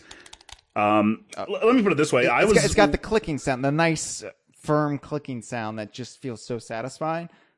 Yeah, like I said, Nintendo has always designed their handhelds to be functional and their console controllers to be ergonomic, and this is the ergonomic controller. Wow! Like, this is I wasn't this is the really one... expecting that. I mean, as far as the high praise goes, because it seems to me like after the GameCube controller, there was just this de-evolution of controller design at Nintendo for good reasons, considering what the Wii was. But the Pro Controller itself never really felt like it was a worthy heir, and so much so that, I mean, Nintendo actually brought back the GameCube controller for Smash 4. So, whenever a Smash game comes out on the Switch, like, I don't particularly care if they don't bring back the game. I mean, I imagine they will. I wouldn't be surprised if they did, but whether they do or not, I will seriously consider skipping it because I like the Pro Controller that much. Okay. Let me put it this way. Wow. Go ahead. No. I'm just flabbergasted. If you could see me right now, if this was a video podcast, I would be doing very my facial reactions right now would be GIF or GIF worthy, because I'm just like flabbergasted. Just let me put it this way. Nintendo's made a top tier controller again. Like, okay. Let me put it this way. I built a new PC last year. And as part of that, look at you. I'm the guy who's too afraid to put a wire in a Joy-Con, but you built a PC. Congratulations. I have to edit videos. But as part of that, to justify, this is how I justified it as part of the PC upgrade. I got an Xbox One Elite controller. Okay. And it is an absolutely phenomenal controller. It is, I absolutely love this thing. But the Nintendo Switch Pro Controller is about half the price of that thing. The Xbox One Elite controller is like $150. This thing, and the Switch, which is why I the Switch Pro is $70. Yet. Yeah. No. Look, the Xbox One Elite controller is in this weird place where it's worth the money, but it's so much money that is it really going to be worth it to the individual? And in a lot of in a lot of cases, it's not. It's like health insurance, basically. Kind of. Yeah. You kind of need it, but is it worth paying that money? But I would say compared to the Xbox One Elite controller, the Switch Pro controller, I like it almost as much. And in fact, there are probably things like the D-pad that I like better. Like, that's how good I think it is. Now I'm kind of wishing I had bought the Pro controller, and so I could just be holding it right now. That's because really, that's something I'm a weird guy, like I said, and one of the things I love is just the feel of holding a good controller in your hand. I don't even have to be playing a game. There's just something comforting about it, like a nice blanket draped over you. You know, it's something that's just protective. No, I know what you mean. I've been messing with the various Switch controllers as I've been talking about them. So yeah, I'm kind of doing that stuff right now, but. Go on. I don't know where I was going with that. No. So you've kind of made up my mind that when I get a Switch, a Pro controller will have to be a day one purchase as well. Because like I said, there's nothing wrong with the Joy-Cons, but they're designed to work in both handheld and console modes. You know what I mean? The Pro controller is just a fantastic controller for video games. You know what I mean? No, I do. I think I do. I mean, without actually having firsthand experience, I can only trust your opinion, but I do trust your opinion, so that's why you're here. And it doesn't have any like there's no functionality lost from the Joy-Cons either, aside from the fact that the right Joy-Con has this little IR sensor that can apparently see what if you're making rock paper scissors, but nothing really uses that. But the Pro controller has HD Rumble. It has, of course, all the same buttons, and it also has like the amiibo support. Okay, yeah. Whereas the Wii U Pro controller didn't have the NFC sensor. Yeah, and then right, yeah. So okay, so at least it shows that amiibo's here to stay, or at least that's Nintendo's intention. I mean, that's. Yeah, that is the one thing that is carried over from the Wii era to this new Switch era is amiibo support. Which, considering how often Nintendo has abandoned peripherals or ancillary things that interact with your system, that's impressive. I think amiibos, their longest lasting relationship in that regard then. Because I have had so many. I have like a box somewhere here in my my closet of just all these failed peripherals that were released for the N64 and the GameCube that maybe one or two games utilized, and then they were never touched again. Dude, I had the Game Boy Advance, the e-reader. That's what it's called. Oh, not an e-reader as in what you buy and you read digital books on. Yeah, no. DK Vine has had a long-term relationship with the e-reader. We are I mean, the e-reader is still something I think about probably once a day, which don't ask me how that happens, but just those idle thoughts that pop in your head about what they could have done with the e-reader, or hey, the e-reader was actually pretty cool. It was kind of unnecessary a lot of the ways they did end up utilizing it, but it was still, I mean, at the time. I mean, Mario Party E is still objectively the best game in that series. I will almost agree with that. I have a lot of nostalgia for the original Mario Party, but at least Mario Party E doesn't scar your palm. Yeah, that just shows how much you love Mario Party, Hyle. Yes. I've got wear with pride. I've got hair growing on my knuckles from how much I love Mario Party. I've actually got like 4 or 5 extra decks of Mario Party E cards that I really should have raffle at some point or have a giveaway. Yeah. I've just got the one set. I understand it's kind of rare and hard to come by nowadays. Yeah, because I think it was only like available for the better part of a year, maybe, and it's not something really people bought. And so while you could buy them in abundance initially, most people didn't think to do it, and now it's kind of a collectible. Why wouldn't you want to buy e-card? That's what the Switch needs. The Switch needs to be able to scan e-cards. Well, I don't understand those amiibo cards. I feel like those amiibo cards defeat the purpose of the amiibo technology. Oh yeah, that's kind of the same. That's kind of the same idea, isn't it? Yeah. And actually, there's a new Mario sports game coming out that is DKU because it's got.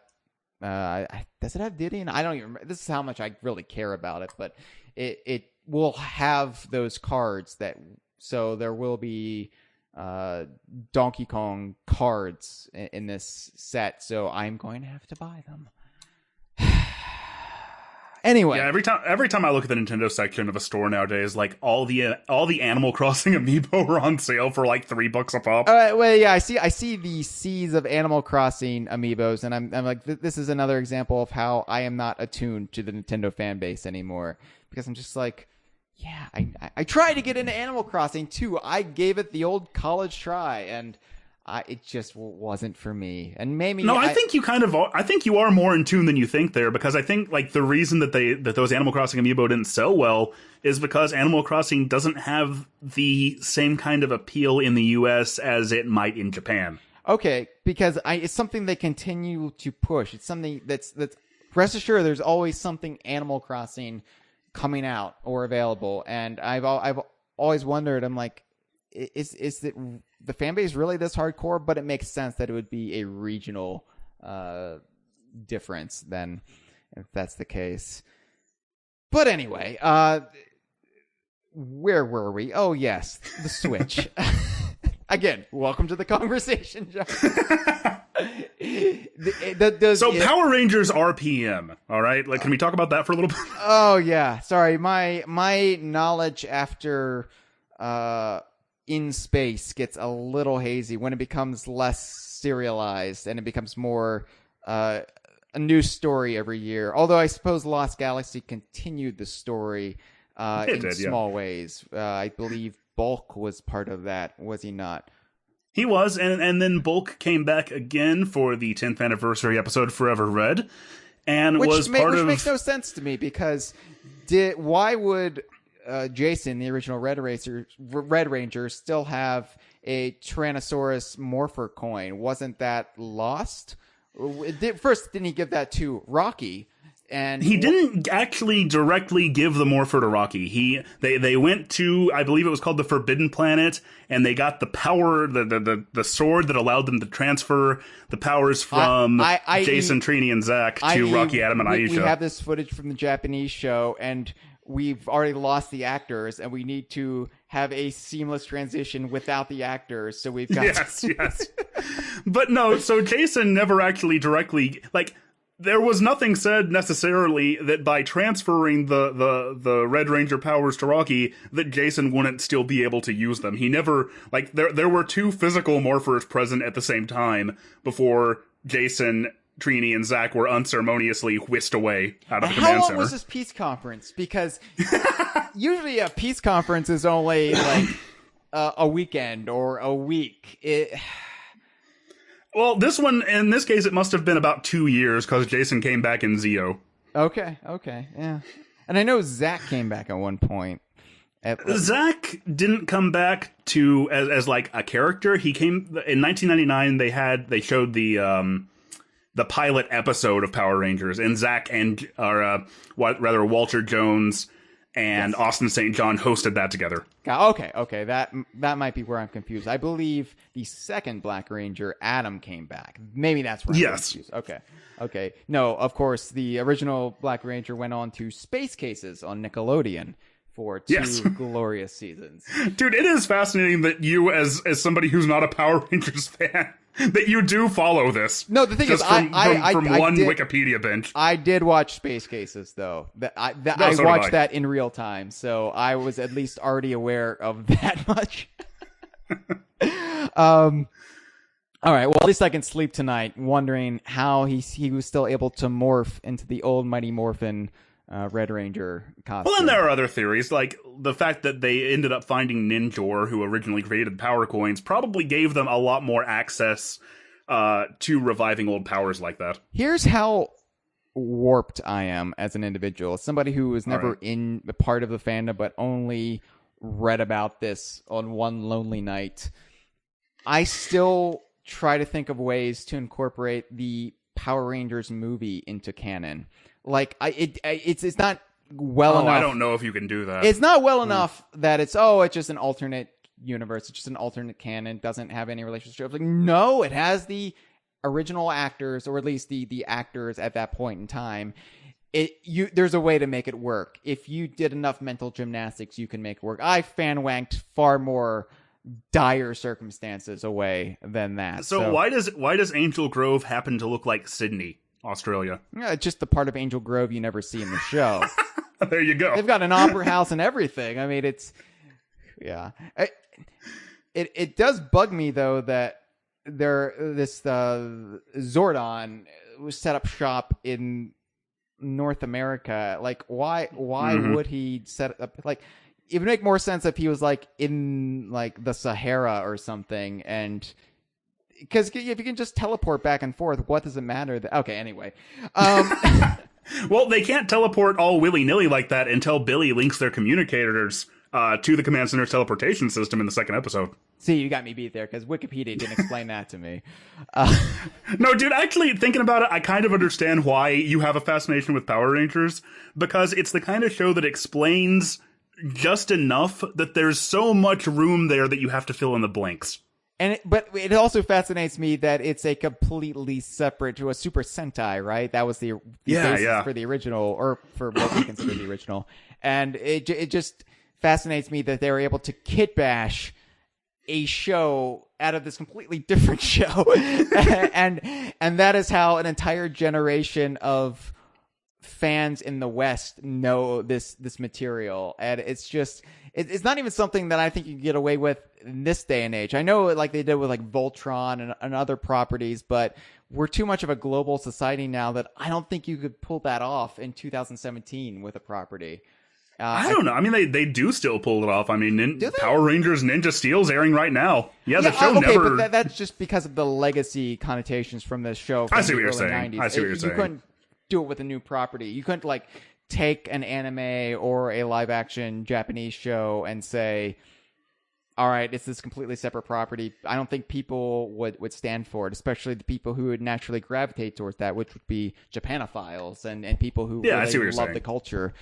I think the last time they maybe really attempted that was there was a show on Spike TV in the early to mid aughts where they would take some sort of Japanese game show and they would intentionally overdub it. Oh yeah, I remember that. But even then, it wasn't like it was pretending like it was something else. You know, that's true. Yeah. Anyway, I really didn't mean to get us on a tangent about Power Rangers. No, so if you at home can figure out a way to incorporate the original 1995 Power Rangers movie in between seasons 2 and 3 of the show. And by the way, if you're a Power Rangers fan, I'm disappointed in you because I don't see enough Masked Rider references in Power Ranger conversations. That should be viewed as a fully fledged spin-off of the Power Rangers franchise, since the character debuted in the season 3 premiere immediately following the Power Rangers movie, which was ignored, but should be where's Furbus? Where's Furbus? Yeah. When are they going to bring back Furbus? When Lord Zed and Rita turned back time on Earth, how did that affect Masked Rider, and why was that never addressed? Well, Masked Rider didn't take... Well, no, it did take place on Earth, didn't it? I haven't watched Masked Rider in a long time. Dex, the main character, was from an alien planet, but the show itself took place on Earth. The planet Alpha was from, though. That was like a major... Okay, anyway. Yes. This was a long night. I didn't get to bed till like 6:30 that morning, and I hated myself the next day. What is wrong with me? All right, so... Okay, I've got a Power Rangers episode of the Geek Critique coming out tomorrow, so look forward to that. Yeah. I believe it's already available for patrons, so that would be a good time to it is indeed, Hyle. Supporting the Geek Critique on Patreon. So we got on that tangent by bringing up the fact that we are on a tangent. So doubling back twice over, before we move on to the actual games of the Switch, I want to address the whole playing it on the go versus playing it on your TV device. And this is, I mean, I think the big selling point for the Switch, at least as far as to the layman goes, because again, I just got done saying, 5 hours ago before we talked about Power Rangers that I was somebody who, when I got into television writing for a brief dalliance in the mid to late aughts, I didn't really have time to play video games, but I still made time to play portable games because it allowed me to multitask. I could play it wherever. So as somebody who did have that like long lasting affair with portable gaming, it's only now getting back into console gaming, but still has a soft spot for the notion. How does it compare? Like, have you taken it? Wow. Have you taken it much on the go? And, do you have any preferences? Okay. Well, my first impressions of the Switch hardware the first time that we saw it, like back in the fall, have been consistent and have carried through to getting the system, to playing the system, and now I've always, like, from the first time I saw it, I was like, wow, that is slick in a way that Nintendo hardware almost never is. Because it felt like the Wii U only half-heartedly did it with the whole, you can play it on the gamepad, but only within range of your Wii U. Yeah, you cannot get to very... And I don't think the technology at the time that the Wii U would have been being developed, especially, was really there to allow something like this to happen. Mm-hmm. What has allowed the Switch to happen, to be a reality in this format, is, the continuous technological push toward making really strong hardware smaller and smaller and get it into a more and more portable form factor. And that definitely wasn't there when the Wii U came out. I'm only on board partway with, because as I said, my late 70s microwave still works and it's still amazing. So I want Nintendo to release a system with wood paneling again. They never actually released this. That was Atari, but I want to see wood paneling. And if anybody's going to cater to that retro kish, it should be Nintendo. I guess what I'm saying is it feels like Nintendo, in contrast to how they have been for the longest time, for once they seem to have their finger on the pulse of what might be a new trend in technology, and they have their pulse on the wave of what of sort of what things have been and what things are and what might be over the horizon when it comes to portable video gaming device, or maybe just a video gaming device in general, but we'll get into that. Well, it's interesting to me that they're also promoting this, pushing this, trying to make this a thing. At the same time, they're also getting into mobile games, and it seems like either they're aware that they're never going to capture that casual audience, but maybe there's just enough overlap on the Venn diagram that they can snare a few of them. It's not going to be like in 2006 with the Wii, where they're trying to make gamers out of people who are not gamers, and that only got them so far. It seems to me that this is still catered more to the hardcore crowd, but there might be some that was the problem with the Wii U right there, is that the people who bought a Wii for Wii Sports did not buy a Wii U. They were fans of that of the Wii concept. They were fans of Wii Sports, but Nintendo wasn't able, and maybe they couldn't have been converted into being more traditional gamers. Right. When you at least not on a very wide scale. When you say Nintendo has their finger on the pulse, I was going to say, well, they did a decade ago, but that was kind of an artificial bubble. It didn't last. Motion gaming became the trend, but it wasn't a self-sustaining trend. And go ahead. And so I think what mobile gaming has showed is, that's where casual gaming went, actually. It wasn't motion gaming, it was convenience gaming. And I think, the Switch you can take on the go. So, but they're also not putting all their eggs in that basket. They're still developing now games for the App Store, and so. And that's what kind of excites me about this, is because and we'll get into Zelda here in a little bit, I'm sure, but looking at the way that Zelda is designed and the things that it does, the Wii U, a lot of the games on the Wii U, I loved them. I thought that they were some of the best iterations of Nintendo's franchises that they had made in a long time. But I can't deny that stuff like Mario 3D World was also an example of Nintendo playing it very safe. Yeah. Zelda Breath of the Wild, and from what we've seen of Mario Odyssey, it looks like it might follow sort of these same philosophies.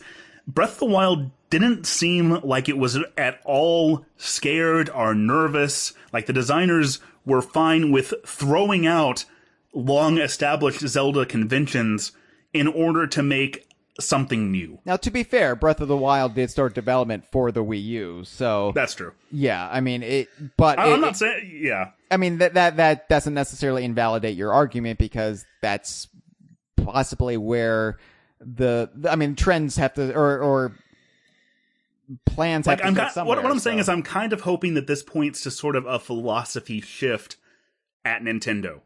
Does that make sense? It does, yeah, and I feel the same way.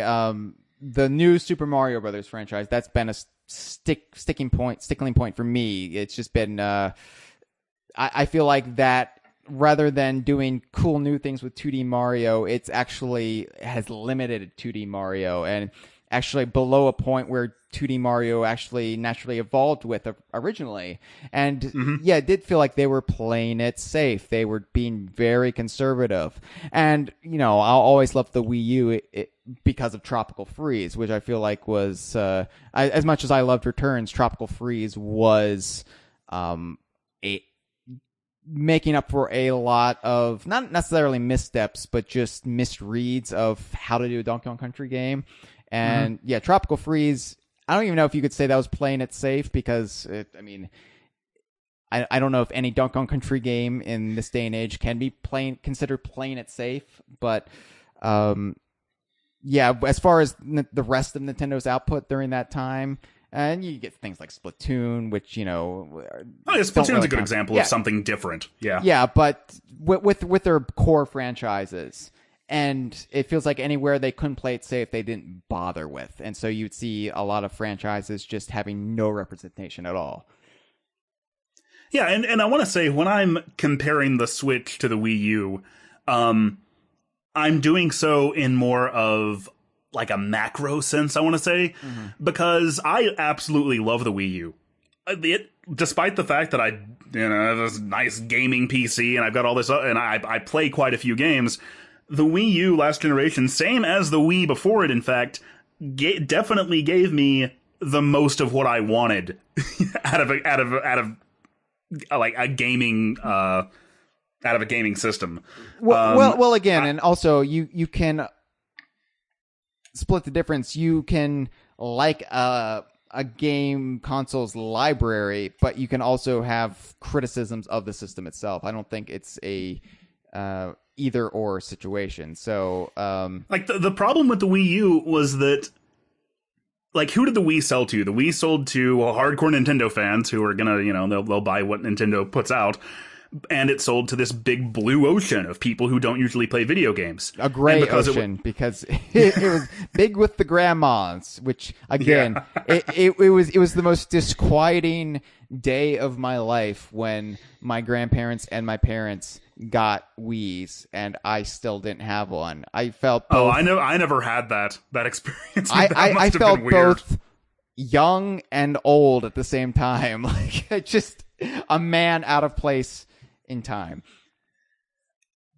But what the Wii also did, because it had such a focus on, motion controls and more casual games, at least to a certain extent. I feel like near the end of the Wii's life, once the fad sort of started dying off, Nintendo did start catering more to its core audience, and that's when we got things like Donkey Kong Country Donkey Kong Country Returns, rather. Right. But the Wii ended up alienating a lot of the hardcore gamers, I guess you'd want to say. Should have been Metroid. Should have been Metroid. And so when they named the Wii U, they were trying to capture lightning in a bottle twice. They were trying to capture that same gray ocean and ride on the success of the Wii. But they didn't get that. the hardcore gamers distrusted it because they felt like, oh, it's Nintendo's doing their casual bullshit again. We don't want this. So the only people who really ended up getting a Wii U were the Nintendo faithful, were the big Nintendo fans. And I think that's also why you saw so much derision for Tropical Freeze, because the hardcore Nintendo fans, they want their Metroid. Right. Donkey Kong Country had already been weeded out of the preferences for hardcore Nintendo fans, and you had the possibly apocryphal Miyamoto quote. A lot of stuff, a lot of poison that had been cultivated, especially after the Rare buyout, to justify the Rare buyout being okay. Not this huge disappointment or this reason why we now have to buy an Xbox. But it's that's why I feel so out of, and I have a Wii U just for Tropical Freeze, so I am getting out of sync. But I go through this whole history lesson to kind of bring it back to Zelda and bring it back to what you were saying earlier about the casual Power Rangers, because I have some thoughts on Rito Revolto. Why, if he's Rita Repulsa's brother, does he have a different last name? I don't think that's actually her last name. I think that's just her name and her title, maybe. Okay. Her father is named Master Vile and is never referred to as Master Vile Revolto or Revolta or anything like that. Okay. It might be like a John Cougar Mellencamp type situation where they okay. And then Rita and Lord Zed's son, I believe, is named Thrax. Wait. Or am I thinking of something else? They had a son? They had a son. Yeah, it's the 15th anniversary episode that took place during Operation Overdrive in 2007. That was in fact one of the episodes where Adam came back. Okay. And yeah, Rita and Lord Zed's son they come and they fuck up the morphing grid. Good to know. And cut the All right. Anyway, what was your actual point? I'm sorry. Well, that's okay. No, I will always be happy to go on a Power Rangers tangent adventure with you, Hyle. But my point was, you're talking about the casual market. You're talking about mobile games. It would be tremendously easy and incredibly disappointing, I think, if Nintendo, they come out with this Switch, they design this hardware, and then they're trying to capture that casual market with it. There's some alternate version of the Switch, I feel like, that instead of coming out with Breath of the Wild, came out with this, terrible free-to-play 3D Zelda game. That's full of microtransactions, and Nintendo does a thing where they partner up with Best Buy or something, or with a mobile carrier. And it's like, oh, you can sign a 2-year contract and get yourself a Switch for only $125, and it's full of ads and mobile games. And I'm really glad that, despite the fact that the Switch hardware is a tablet that is basically just a tablet that you connect controller pieces onto, that it isn't that their games, and from what we can tell, their upcoming games show this willingness to reinvent what a Zelda game is and what a Mario game is in what seems to be a very forward-thinking manner. Okay, wow. That's and in a way that will appeal to existing gamers, to the people who take this stuff seriously. Well, and that's a very astute point, because I'm not somebody who is really much of a Mario fan. Once Donkey Kong Country came along, I found my franchise and I kind of left Mario behind, but I still played Mario 64, still played Sunshine, Luigi's Mansion, But Super Mario Odyssey is, from all appearances, the Mario game I dreamt about when I was playing Super Mario World, for example, and imagining what Mario games would look like 25 years down the line.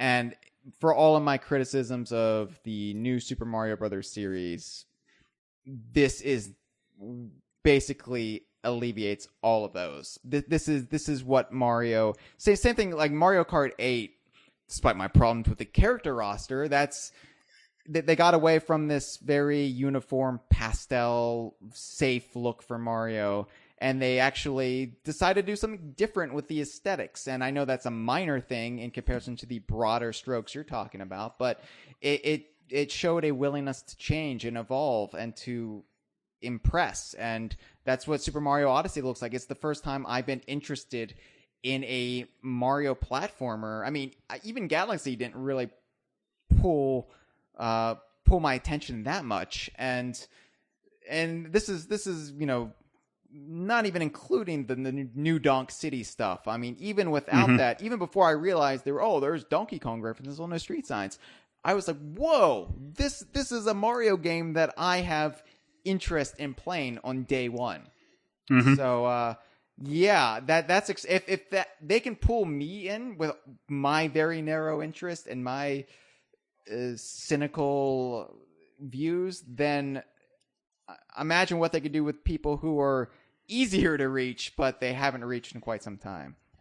Yeah, and I really like Mario games. I've always really liked Mario games. It's just that, like, I think about sometimes how often I've actually talked about Mario on the Geek Critique, despite the fact that, aside from that Mario Kart series, I've never actually talked about the mainline Mario games, like, in a dedicated video. Yeah. But it's just because, like, there's so much that you can take, that you look at the history of gaming and the history of platforming in particular, and I've done a lot of videos on platformers, so many of them iterated on what Mario did. Mario's the template. It's the template, yeah. And you're a Sonic guy, I'm a Donkey Kong Country guy, and that those both took the Mario template and focused on aspects of it, or took it in a different direction. Yeah. But Mario's always felt like the vanilla to the more, in my opinion, exciting flavors out there. So yeah, and I agree with that. Like the way that I look at the Mario series, when I was a kid anyway, was that I had a Super Nintendo, I had a Sega Genesis. But Mario, I was still very much a Sega kid. You know what I mean? I was ultimately my loyalties, because you had to have loyalties back in those days, were lied with Sega almost exclusively just because I liked Sonic the Hedgehog so much. Right. And I enjoyed Mario, I had fun playing it, but it wasn't until Donkey Kong Country 2 in particular that was the game that made me appreciate Nintendo. That kind of showed me that a game that's not a Sonic game can do things better than Sonic games do, or do things different, I guess I should say. But yeah, to bring it back to the Switch though, Mario Odyssey looks absolutely fantastic, and I say that as somebody who enjoyed all of the new Super Mario Brothers games. I agree with the problems that people have with them, and that they're very repetitive and samey, and they don't push the envelope. But I'm just a sucker for a good platformer, and I think they're solid. So yeah, well, and we'll agree to disagree there. They're too floaty, and I like crispness in my platformers. And it's funny because I hear the same criticisms leveled towards Donkey Kong Country. Oh, it's too floaty, and I'm like, what? No. I don't think there's any Donkey Kong Country game that's floaty. Maybe the land games, but the physics are weird in those anyway. Right, and that's just a product of its time. You kind of have to accept it, but what excites me about Super Mario Odyssey, it's breaking the template. It's doing, and it kind of scares me a little bit, because as somebody who's a fan of a series that takes the template and skews with it, now that Mario is skewing with it, is there even a place for my franchise? So, but it's still exciting, and I am looking forward to seeing what they do with it. Yeah, and it kind of this was probably a topic for another episode, but it kind of makes you wonder, like, if they wanted to break from the Donkey Kong Country Return style and sort of reimagine what a Donkey Kong platformer would be like, what might that look like if it happens? Yeah, well, there has to be interest in making one first, and I don't know. That's true. The frustrating thing from a Donkey Kong fan's perspective is the interest that some studios have in Donkey Kong. Nintendo has no interest in bankrolling it. So, for example, say Camelot they came out and said they wanted to make a 3D Donkey Kong game several years ago, but all Nintendo wants Camelot for are Mario Golf and tennis games. So, and despite our mutual problems with Donkey Kong 64, the idea of a new 3D Donkey Kong game Yeah, that could be absolutely fantastic. Especially that in this day and so age, much fun. Especially when you can make a 3D Donkey Kong game that doesn't have a world with only 3 palm trees in it. Like you could actually make that world into what I imagine it to be, you know, as a kid. And yeah, I have problems with Donkey Kong 64. Doesn't mean I don't want any 3D Donkey Kong games ever again. We've had our 2D revival. It was fairly successful, at least as far as the quality goes. So yeah, bring on 3D Donkey Kong. Absolutely. Yeah, and that's one of those things that it would be very easy to lack nuance on and just say, no, we don't want 3D Donkey Kong because look at what happened with the DK64. But that was almost 20 years ago. Yeah, and it was also different when it was all under Rare's control because they also had Banjo-Kazooie. So it was just kind of, okay, well, Donkey Kong should be 2D and Banjo-Kazooie could be 3D, whatever, you know. But now that, you know, it's Nintendo with Donkey Kong, or Nintendo assigning Donkey Kong to different studios under their umbrella, yeah, absolutely. Give me Donkey Kong in any form I can take it. I'm excited to see what they can do. Anyway... Donkey Konga returns. You use the Joy-Cons to like hit the drums. They have, you know, there we go. Okay, but here's the thing: if they actually use the music of David Wise, perfect, great. Like, just don't try to do top 40 or the weird mishmash of the original Donkey Konga with all the small things. We are talking about games, so why don't we start to wrap this up by talking a little bit about the gaming library thus far. So, I know you have Zelda. What other games do you have? The other games that I have... You have 1-2 Switch, because you already mentioned that. Have 1-2 Switch. I also got Super Bomberman R at launch. What does the R stand for? Oh, that's a good question.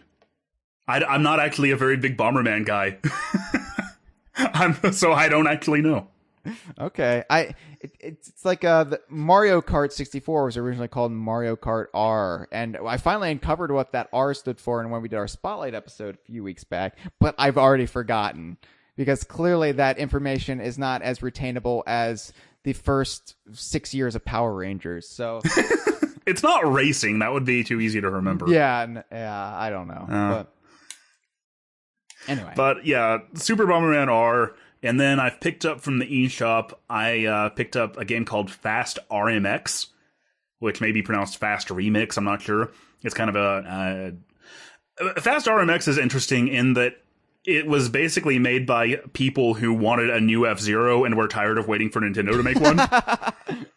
Like, literally, the guy who did the announcing in F-Zero GX, they got that exact same guy to voice in this game. Oh, that's sad for Nintendo. And then I got, I finally picked up Shovel Knight, which is a 2D indie platformer that came out in 2013. Oh, I know Shovel Knight. I know Shovel Knight. Shovel Knight's going to be in Ukulele. I had the Shovel Knight amiibo, Josh, just because Shovel Knight has a cameo in Ukulele. Got to get those. I have a friend who's big into Star Fox. Every time I point at my Smash Brothers amiibo and is like, "Oh, look, it's Fox and Falco, some of my favorite DKU characters," he gets mad at me. Oh yeah, from that great Diddy Kong Racing spinoff, Star Fox Adventures. Exactly. And then I got what I have called the most generous demo that I've ever played in a game called Puyo Puyo Tetris. Oh, DK Vine Legend Mamechi is very, very happy right now. No, I really love Puyo Puyo, and I'm a pretty big Tetris aficionado too. So that game basically combines two of my favorite puzzle games, and it is really, really fun. I'm still waiting for the It's Mr. Pants revival myself, but... Puyo Puyo, It's Mr. Pants. Puyo Puyo Mobile Edition. It could happen in this day and age. It could happen. All right, so obviously Zelda's the big one, but Zelda's the big one. Let's save Zelda for last then. All right. I mean, 1-2 Switch. You said it was pretty fun. Now, this is something I'm kind of skeptical about because the whole party game thing. I played Wii Sports, the bowling with the best of them. You know, that's and I'm not somebody who is going to turn up their nose at casual gaming because it has a point, it has a purpose, and I'm not such a hardcore gamer that I feel like it's a either or situation. But 1-2 Switch didn't really seem to hold my interest when I saw the reveal and trailer at the Switch, the big Switch event at the beginning of the year. But you said it's pretty fun, so sell me on 1-2 Switch. I don't know if I can sell you on 1-2 Switch because it costs $50 fucking. Don't buy it for that. But see, I thought it was going to be a pack-in. I thought, oh, this is the game it's going to be bundled with. Okay, let me see if I can argue the fact that $50 is too much while also sort of justifying it not being a pack-in. Okay. I've heard people say, I've heard the criticism, I've seen 1-2 Switch be unfavorably compared to Nintendo Land.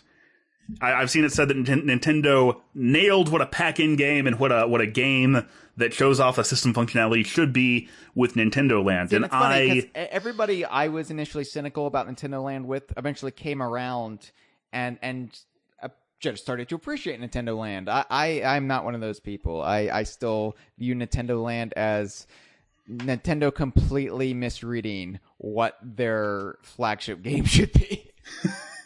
Well, there's an argument to be made there because, okay, you look at the past 3 generations of Nintendo, not pack-in titles, because 1-2 Switch isn't one, but games in this style. Wii Sports, Nintendo Land, 1-2 Switch. Of those 3, by far the one that I like the best is Nintendo Land, but I think the problem is 1-2 Switch isn't made for your traditional Nintendo fans. I saw people say, or even your traditional gamers, let's put it like that.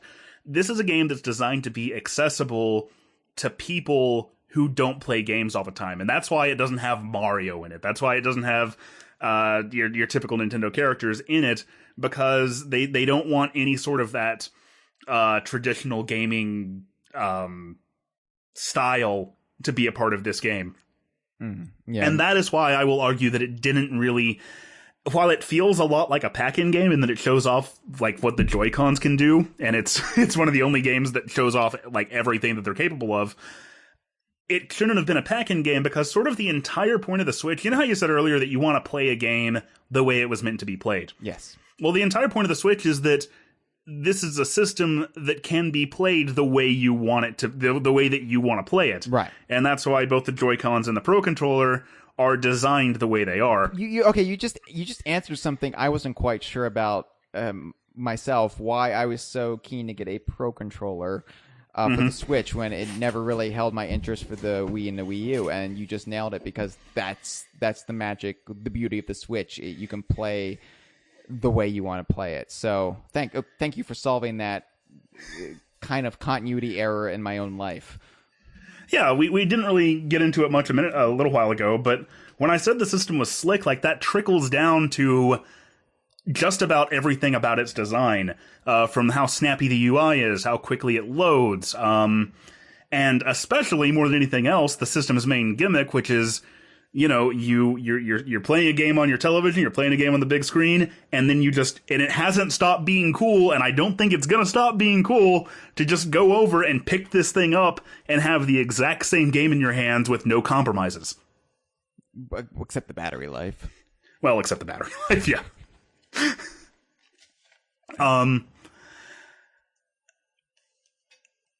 So I'm sorry, what did you were asking me something about 1-2 Switch? 1-2 Switch, yeah.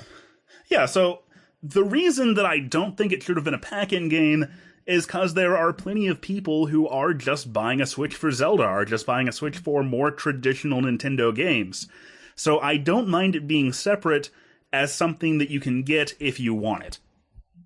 But, that being said, pricing it at $50, pricing something that is a local multiplayer only game, because unlike Wii Sports and unlike Nintendo Land, there is no way to play this without another person.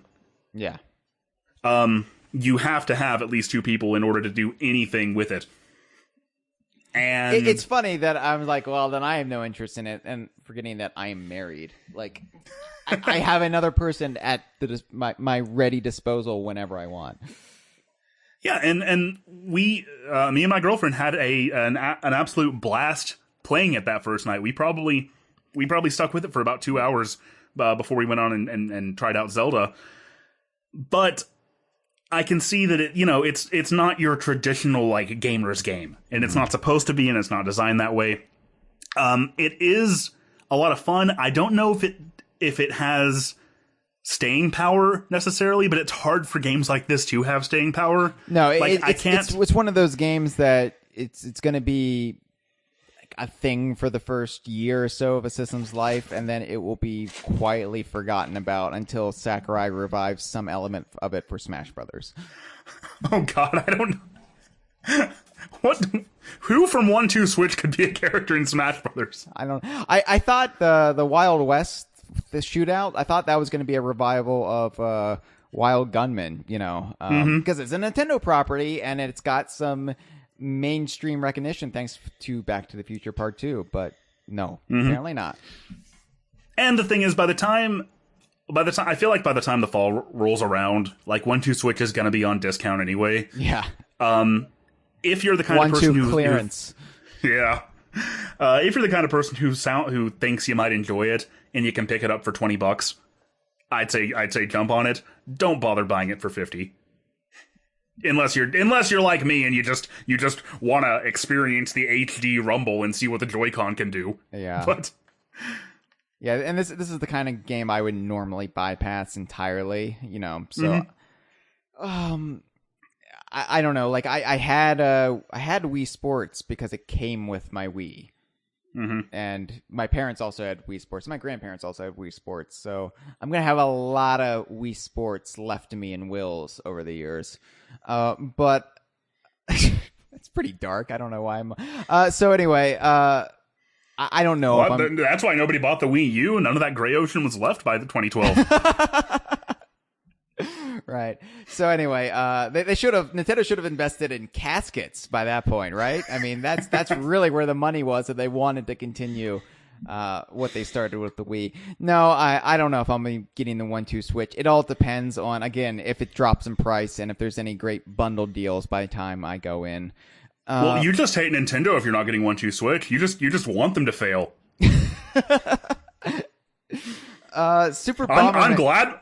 I'm glad my left Joy-Con has a connectivity problem. I think Miyamoto meant it to be that. It makes the games more fun. You wouldn't complain about it in 1985, would you? You just don't understand his genius. Yeah. Super Bomberman. I want to touch upon that real quick before we get to Zelda, because I have played some Bomberman games over the years. It's never been one that a franchise I've really stuck with because I've never really cared that much. It was just one of those games where, one of your friends is bound to have it in his NES library, and then you might pick it up it as a rental and, a subsequent console. I think Bomberman 64 is one I tried out as a Blockbuster rental back in the day. And besides the fact that I'm perfectly keen for Nintendo to do a rip-off version with Boomer Bear off of Donkey Kong Country 3, Nintendo, you're not using your IPs properly. Hey, Super Bomberman R is apparently gonna have like some DLC updates, so that's still on the table. Get in touch with Konami. I do not ever foresee the Brothers Bear ever being resurrected by Nintendo, unless somehow a DK Viner worms their way into some sort of the development studio and sneaks it in as a background gag that Nintendo doesn't catch until it's too late. There's no way the Brothers Bear ever being referenced again, but that won't stop us from eventually cornering Miyamoto and doing a Which Brothers Bear is best. So anyway, I have some sort of nostalgic fondness for Bomberman, even if I'm not a per se Bomberman fan. So what do you think about Super Bomberman R? Super Bomberman R had weirdly a bit of a learning curve for me, because the only Bomberman game that I really played before this one was Bomberman 64. And Bomberman 64 did some things very different from how apparently your typical Bomberman game goes. It was really more of a platformer, if I recall. No, that was Bomberman Heroes. Okay. Oh, right, Bomberman Heroes, right. Bomberman 64, and I think Bomberman Heroes might have done this too. Like, when you place a bomb, it would explode in this, like, polygonal, circular explosion sort of way. Traditional Bomberman games, bombs explode in, like, cross patterns. So despite the fact that the Super Bomberman R is a very, it leans very heavily on sort of a simplistic NES style, it had a learning curve for me because I was much more acclimated to, I didn't understand how the bombs worked at first, I guess that's what I'm saying. So it brings back the cross pattern. Yes. Perfect for the Easter season then. Yes, definitely. What's sort of strange about it though is that it has this sort of like 3D style. You know what I mean? It's a fully 3D rendered HD video game that plays like an NES game. That still sort of adheres to that same sort of the same limitations. So it's a throwback, but it still gives a damn enough not to just go in with the retro look just because it's cheap and lazy and people will accept it. Yeah, but at the same time, and maybe this is just the thing with my preferences, I almost feel like some sort of a retro look would have, like, it gives me a little bit of a weird uncanny valley feeling because the game looks like it does, but then plays this way. Yeah. If that makes sense. No, I'm sure a lot of it is just the fact that a lot of Bomberman fans came on board during the NES era, and I was too young to play those games back then. I never picked any of the Super Nintendo Bombermans. I only played this one on the N64, and so I'm comparing it perhaps unfairly to that. I also haven't gotten to spend any time with it in a multiplayer setting with more than 2 players, which it supports, I believe, up to 8 players. And I know that's where Bomberman really shines, is in the multiplayer, with especially with big groups. So I feel like I can't really judge it properly until I get a chance to experience that. It does have a single player mode, but it's very, very simplistic. It's just like you just go through stages and it tells you to... All the stages are sort of made up of the same sort of types of blocks and enemies, just with a different skin on each of them depending on what world you're in, and it's always just like kill all the enemies or get all the keys. It's very simple. The other thing that bothers me about it a little bit is that because it's 3D and it has this like 3/4 perspective on some of the single player stages, like the controls feel a little bit off to me in that, like, you hit right and you go up and to the right on the screen. So I'm sure a lot of it comes from the fact that I'm not all that familiar with earlier games in Bomberman's history. Despite all that, I will say it's really nice to see, this classic character who's been gone for a long time get a revival like this. Yeah, I'm actually kind of surprised, and it shows kind of the gap in my knowledge starting around the mid-aughts up until 2010, in that I didn't even realize Bomberman was lost or gone for a while. Like, it's just a thing that, of course, Bomberman. Like, he is an iconic character to me, so much so that he seems like a natural choice for a third-party character in Smash, especially because of his connections with Nintendo and, the Wario game he was in. So, yeah, I mean, at one point it's kind of surprising to see. It's only surprising for me to see this because but by this existing, it's like, I haven't heard about a Bomber game in a long time, but Bomberman's like, he's been around, hasn't he? Oh, I guess not. Well, I think there was something in between this, but I think the last Bomberman game was this very early Xbox 360 release called Bomberman Act Zero. Did you ever hear about that one? I have a vague recollection of the title, but I couldn't tell you what it looks like at all. It just gotten raked over the coals because it did sort of what was the typical thing to do at the time. Did it make it grim and gritty? Yes, it made it this. And the game itself was absolute garbage to boot. Bomberman, who's this cute little, yeah. And so for some reason that killed the franchise for 10 years. Yeah, it happens. Yeah. Well, all right. Well, I guess we have to talk about Zelda, I guess. If we have to. So, obviously, I've heard nothing but just ecstatic over the Majora's Mask Moon responses to this game, and from what it looks, I mean, it wowed me from what I saw at E3 2016, and I didn't get a chance to play it at E3 2016 because there was all day waits to play it, and you only have so much time to spend at E3, and I'd rather spend that time chatting with, say, Robin Beanland over at the Rare booth than I would, hoping to play Zelda for 20 minutes. So yeah, standing in line for that long. Yeah, when I knew I could have a chance to play the game in less than a year if I just, bide my time. Mm-hmm. Does it live up to the hype, Josh? Does it live up to the hype? Well, let me start by saying that this is not really a game that I was even hyped for. Yeah? Like, Zelda is a lot like Metroid was before I did my series on it, in that it's always a series that I've sort of appreciated from a distance. But unlike Metroid, I've played a lot of Zelda. I've played every single mainline Zelda game, not to completion, but at least like maybe a third of the way through each one. Mm-hmm, mm-hmm. It was always the sort of series that I could play them, and I could look at them, and I could think about their design, and I could see, yes, these are brilliantly made video games, but there's too much about them that goes against my preferences as a player for me to really be able to stick with them. They didn't tend to get their hooks in me. The only exceptions I ever had to that were the original Legend of Zelda on the NES. But that game is so sort of outmoded at this point that it's completely different. And I'll come back to that in a second. And then I did finish, I think, everything in Ocarina of Time 3D when that came out. But a big part of that was just, I wanted things to play on my 3DS. And here was something that occupied that really well. Yeah. And so I don't want to say that I didn't enjoy Zelda, because I did. It's just not something that, like, I would play it and I just think, well, this is great, but it's not quite for me.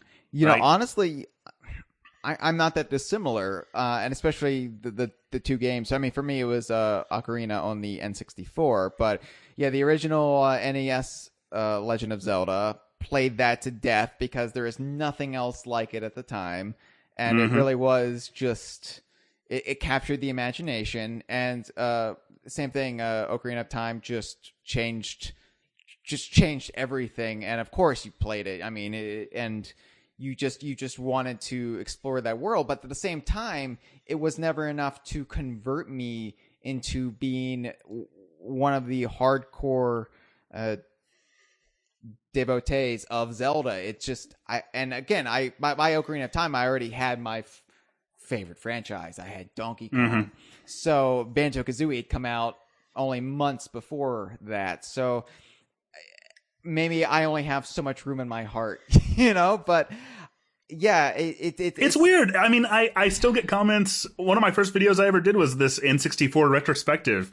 And I think I made it clear in the video saying that I'm going to cover all the games that I had during the system's lifespan. And I get comments to this day all the time being like, well, why didn't you cover Zelda? Because I never had Zelda when I was a kid. Yeah. Because I rented it, and I enjoyed it, and I saw what was good about it, but it never was enough to make me take the plunge and ask for it for Christmas or ask for it for a birthday. There was always other things that I wanted to play. And it's funny. Like, I sometimes I wonder, is it because of the theme and aesthetics? Because I was never into high fantasy as a kid. That never really appealed to me, and it wasn't until I started dating my wife Michelle that I got into Lord of the Rings. She introduced me to that, and it just, again, I was at the right place at the right time, and it struck me, and I was like, holy shit, I had no idea. And now I have an appreciation for all that aesthetic. But Zelda, I still haven't really gotten fully on board with it, and I appreciate it. I agree, it's brilliant, maybe one of the most, if not the most, brilliant gaming series out there. It's just, what's wrong with me? Do I not have a pulse? But and I love Ocarina of Time, and I'll occasionally just pull up walkthroughs on YouTube and just watch it because I love it. But it's just not enough. It's just oh yeah, Breath of the Wild looks amazing. But why aren't I buying a Switch on day one for it? I don't know. Well, for me, I think the whole thing with Zelda always came down to two issues. The lesser one was what you just said, and that was the aesthetic. There's a big mountain right near here where I had hiked every trail on that mountain by the time I was like 5 years old. Yeah. So I was in nature a lot. I did a lot of walking around. I did a lot of exploring, and doing that I think that's partly why doing that in a video game never appealed to me. See, I'm very much a hiker too, and that's my real life hobby outside of gaming. And gaming feels like more of a job to me at this point because of DK Vine, and it just it's more of a career, if anything, than it is a hobby. But so I'm big into hiking, and my dream game is a sandbox Donkey Kong game where you just get lost in the nature of, say, the Congo jungle, Donkey Kong Island. You just explore, and there might not even necessarily be a narrative or a fundamental objective. And it's one reason Sea of Thieves, it's so cool, is there are objectives in that game, but it's just exploration on the open sea and tropical islands, and it's just it comes the closest to my ideal fantasized about Donkey Kong games. So I'm a hiker who wants a video game where you do nothing but hike, but that can never be the replacement for the real thing, obviously. So yeah, I see where you're coming from. I'm not saying I necessarily dislike I think I can enjoy exploration if it's done well, and especially if maybe it has an indicator of where you're supposed to go or what you're supposed to do. Like, I don't generally enjoy exploring just with no purpose, I guess. Yeah. And I'm not taking anything away from people who do, because I know there are people who absolutely love games like that. But, like I said earlier, I'm somebody who focuses more on the gameplay. Anyway, the other problem with Zelda was always, like you said, the aesthetic, in that it was this whole thing with elves and fantasy and swords and it never appealed to me. I used to call Link an elf because he has pointy ears, and I used to get raked over the coals for that. He's not an elf. He's a Hylian, Hyle. Hylian, yes. Get it right. But and honestly, I've often wondered if maybe my preferences there came from Power Rangers. Because the season 1 of Power Rangers had a very, like, Rita was this evil sorceress who used magic and had a bunch of natural, like, she used magic spells and she was a witch. Whereas Zordon and the Command Center, Zordon was a wizard, or he was said to be, but the Command Center and especially Billy brought such a technological aspect to the show. I really gravitated to that. It was technology versus magic. Yeah. Kind of, like Ghostbusters, kind of. I'm a big fan of the original Ghostbusters because I hate women. And sure. That's another theme. It's one of the underlying themes in the movie is we're using science and we're battling the supernatural. So yeah, I can see that. I need to watch at least one Ghostbusters movie sometime before I die. Oh, the original. You skip Ghostbusters 2. It's not. All right. There's only like 5 good jokes in Ghostbusters 2, and they're great jokes. But it's the original one is just a. If you like DK Vine humor, you will appreciate Ghostbusters. It's a lot more witty than we are, but it's very much just kind of dry and it's kind of knowing its own premise is bullshit, but it's not a farce either. It's one of a kind anyway. Movies especially tend to be a place where I really have a big gap in my pop culture knowledge. I constantly have conversations where it's like, where somebody will make a reference to a movie and I'm like, what? And they're like, oh, you've never seen so and so? I'm like, no. See, I like, because I was always gaming. I was always playing video games. I always thought those were so much more fun than watching a movie. Yeah, I'm not somebody who goes to the movie like every week. I see maybe 2-3 movies a year at the extreme outset, and usually it's just the big franchises like, oh, new Star Wars, okay, I'll go see it. Or there is a particular Marvel movie I think would be worthy to see on the big screen. But other than that, it's like I'll watch a movie in my own time if I deem it. But I also like, as somebody who likes continuity and world building, movies can't really, unless they're part of this new shared universe kick. They really can't deliver that the way a TV show can, or a game series can, or just one singular game where you could spend hours and hours and hours exploring every inch of the game world. So yeah, and I even agree with what you said just now about like TV series, because as an example, The Flash really got its hooks in me recently. And I think it's just that, like, a movie... Have you gotten into Arrow, then? Or... no, not yet. DC's Legends of Tomorrow, or Supergirl, or Constantine, or the animated show Vixen, or... I think that's it right now. I don't even know about some of that stuff. It's all part of the same shared universe. The problem with me is when I like something, I don't just like it, I love it, and I have to absorb and know everything I can about it. Yeah, I'm saying So... I need to be very careful dipping my toes in stuff like that, or it again, will eat up all of my time. Is the reason why Wikipedia is so fantastic. Yes. And speaking of things that have been eating all of my time, let's get back to Zelda here. Yeah. And I know you said like 30 minutes ago now, let's wrap it up. But you have to put it out there. It's like planting a seed. On this show, you say, let's wrap it up, knowing full well it's going to take 6 weeks to sprout. It's fine. No, I remember Chad always used to say, well, let's put a pin in it soon. We need to Getting put a long pin in it the here. tooth, yep. Getting long in the tooth. And I'd just be like, no, I just let Hyle go. Just open the floodgates and let this thing go on. It was really fun when we were recording 2 episodes a night for a while. Oh yeah, you were, weren't you? And we had to be so disciplined. It was torture on me. And here we are. This is a long one, and I don't care. I can talk about Power Rangers all night. We haven't even talked about wrestling. Wow. We haven't talked about wrestling. Okay. Let me say this about Zelda. We'll wrap up the show by talking about wrestling if you want to. WrestleMania's coming up, man. How about that? Okay. See, it's current wrestling knowledge I wouldn't know much about. It's pretty much the late 90s boom period that I could spin tales endlessly about. Well, hey, Goldberg is the champion again. How about that? What? Yeah, Goldberg is the world champion right now. Bill Goldberg, not like Whoopi Goldberg. No, not Whoopi Goldberg. Okay. Bill Goldberg. All right. He came back? I thought like he was like just completely content and being done, like he made his money. No, he was gone for 12 years, and he said that he has like a 10-year-old son and a wife, neither of whom ever got to see him wrestle. So that was a big part of the reason he came back. And he became like a WCW guy in Vince McMahon's empire. Isn't it weird?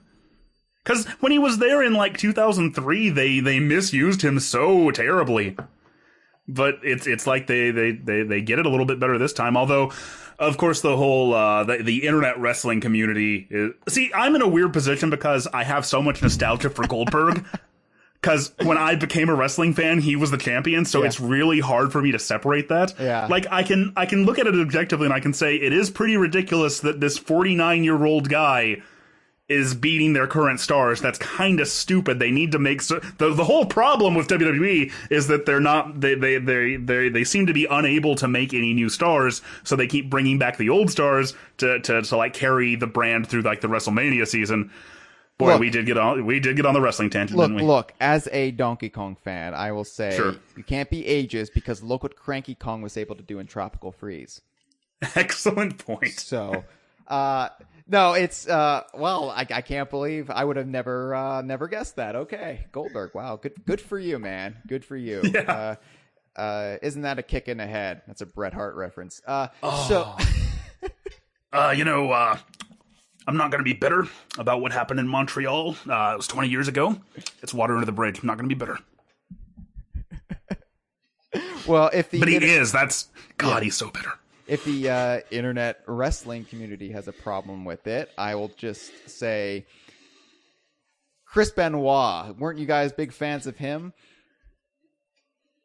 There you go. Now you've really brought me down. I'm just man, you brought up all these. I think I don't know if I've explained my fascination with wrestling, and it's again, as from a storytelling perspective, this is like I don't think you've ever had anyone on the show who would want to hear it. Yeah, So- I think like I would always get shut down. Okay, so but like I haven't like watched it since I had to do these Nitro recaps, but what fascinates me, and I don't think it would hold my interest to this like today. Like I think it would just be if like, oh my god, like I can't sit through this. But the medium itself, there's never been anything like it, and it fascinates me because it is a scripted, serialized story that is told week after week, but it's also done through the pretenses that it's a legitimate sporting event, a live sporting event,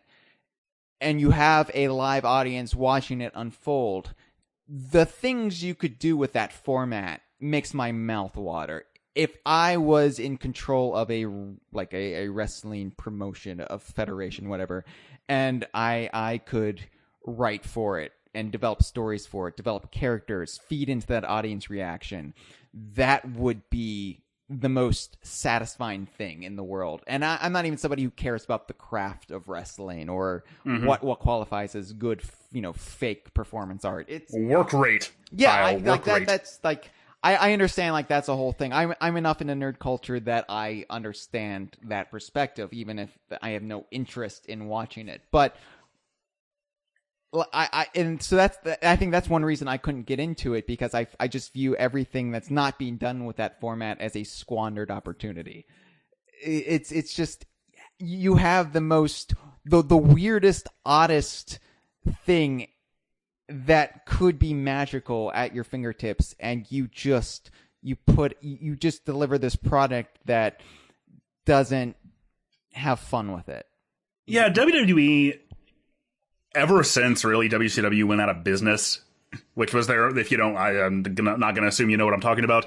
That was their main competitor back in the day. Oh, no. And it kind of kept them on their toes. Or are you explaining to the audience or to me? To the audience. Okay. To the audience. Okay, yeah. If you did Nitro recaps, you know what WCW yeah, no. was. No, my knowledge, I think, ends with the invasion. That's when I That's when everybody dropped off. That's when I checked, because I still kept up with it online, from time to time. And when I heard WCW had been bought, I was like, oh, I got to check. This is going to be amazing. And it wasn't. And it should have been, and it could have been, but it wasn't.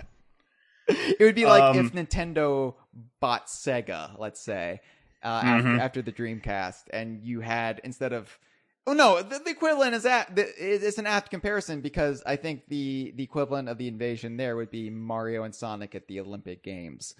It's having this opportunity and doing nothing with it. Man, 2001 was the end of my childhood, because my childhood favorite video game. My childhood favorite video game company and my childhood favorite wrestling company went out of business right at the same time. Well, Sega didn't go out of business. Oh, okay. Well, thank you. You are correct about that. Yeah. But you know what I mean. Sega stopped making consoles. WCW was gone. And I turned 13, and I was like, well, I'm a man now. This is what it feels like. Mazel tov. So, yeah. Anyway, I'm glad we got our wrestling tangent in. So that's my philosophy and perspective towards the craft of wrestling. Again, it's something it's like my feelings towards Metroid. I intellectually can respect it as a storytelling medium. I think it's one of a kind. It's unique. Chad used this. He always hate it when I would say this. I understand the appeal. He think that's so condescending, but honestly, I understand the appeal, even if it's not necessarily for me. Mm-hmm. So, and that's how I always felt about Zelda. There we go. You see, we plan this all out. The conversation might be scripted. It flows so well. I was just kidding 3 hours ago when I said it wasn't. This has all been scripted. All right, Zelda. Breath of the Wild. How about that game? Okay. I hear it's good. I hear it's a good game. Speaking of things that have been taken up all my time, when I played the NES Zelda, I played it very much out of time. When I really got into it was about 10 years ago. And so, of course, it was one of those games that I had to play and I had to think of in context to its own time. And, there's a lot of very limiting things about the NES Zelda. There's a lot of places where it doesn't give you any indication of where you're going to go or what you're supposed to do or what you can do, or you have to get the candle and then you have to just randomly try to burn every bush just in case one happens to be a secret entrance, stuff like that. Mm-hmm. Yeah. But at the same time, I remember thinking at the time, comparing it to Twilight Princess and comparing it to the recent 3D Zelda games, which I was a lot more familiar with, and thinking to myself, there's a lot about the NES Zelda that appeals to me in a way that these 3D Zelda games don't. In the way that it is so open, in the way that it is so almost avant-garde, to use another Chad-ism. That it allows the player to do things in the order they want to do them, and it doesn't hold your hand at all. And there were a lot of NES games like that at the time that did that that let go of your hand and pushed you in the deep end to way too much of a degree to a certain extent. But I just remember thinking when I played the NES Zelda, man, like Twilight Princess, Ocarina of Time, Wind Waker, you always know where you're supposed to go and what you're supposed to do. And there's this set order for things, and there's one way to do it. And there's one way to solve this puzzle, and there's one way to get through the game. And I think that's why Zelda could never get its hooks in me, because it just started feeling way too rote, It just and there wasn't enough of a skill challenge to the game that I could get into it that I could engage with it on that level. So, and every time I was trying to solve a puzzle and put the pieces together, a helper character would pop up and be like, "Hey, Link, you need to push the block over here, it looks like to me,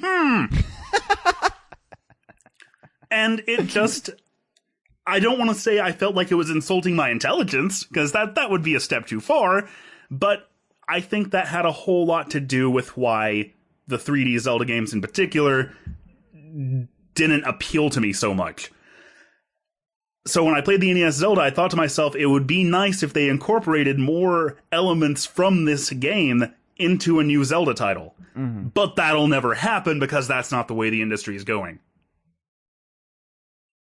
So, despite what I'd heard about Breath of the Wild, I wasn't hyped for it, because I wasn't necessarily expecting it to be like the other 3D Zeldas, because, I kept up with it. I heard what they were doing. I heard what was different about it. But I didn't have any particular expectations for it. I would not have been surprised, and I think I was kind of expecting it to be another game that I appreciated from a distance, that I played, and I was like, well, I see why other people like this, I see why this is brilliant, but it's just not a game for me. And then I started playing it, and then I played it for literally at least 5 hours a day for a period of almost 3 weeks until I beat it. Wow. That's how hard it got its hooks into me. That's impressive, especially coming from a guy who just said he wasn't into 3D Zelda. So, and I'm somebody who holds, Ocarina of Time and, Majora's Mask to a lesser extent up on a pedestal, even if I'm not, a Zelda fan, Mm-hmm. I don't have, a T-shirt that labels me as such. I'm just, a guy who can appreciate Zelda from time to time. And, but my two main experiences with the series are the original NES game and Ocarina of Time. So to hear Breath of the Wild takes that original NES mentality and brings it kicking and screaming into the 21st century. That's the impression I got from the hubbub around E3 last summer. Mm-hmm. But part of me didn't really believe it, because, okay, maybe on the surface level there will be similarities, but how could they really do that? So, I don't know. As somebody who probably won't play this game for months, if not for a year or two, how does Breath of the Wild, what is so endlessly addictive about it that you can't stop playing it? Well, I know that the developers talked about a concept that they came up with what was the term? Something like multiplicative experiences. I know that Chad was always way more into Minecraft than you are, but in a sense, it reminded me a little bit of when I was really into Minecraft. Because back then, what I would do, and what I would do with Breath of the Wild as well, I would be like, okay, I'm enjoying this, I'm having fun, I'm doing these things, but I need to wrap it up soon. Kind of like this podcast, really. I need to wrap it up soon. So I'll just do... Breath of the Wild is full of Power Rangers references. Yeah, and I mean, that's all I really ever wanted out of a Zelda game, honestly.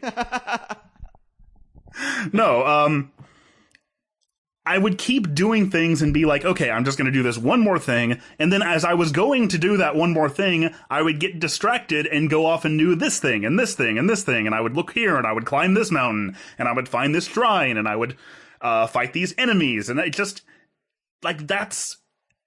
No game has gotten its hooks in me to this extent since... And this is going to be a weird thing to say to most people, but since Sonic Generations, which I similarly played to the exclusion of almost everything else in my life for a period of a few weeks. And it's just because, like I said, every time there's just an seemingly endless amount of things to do and things to find and places to go, and it's fun. It's enjoyable to control. It rains too much. That's one criticism I definitely agree with. Have you heard about the rain? I have not heard about the rain. Okay, so one of the things that really sets this apart, and one of the things that I think I was playing for a couple of hours before I really picked up on, is the fact that you can climb just about anything. Mm-hmm. Like, there's paths on your map that you can follow if you want to, but you can also just completely go off the path. And compared to other open world games I've played, like Oblivion, for instance, and I should also say that I'm not somebody who always enjoys open world games.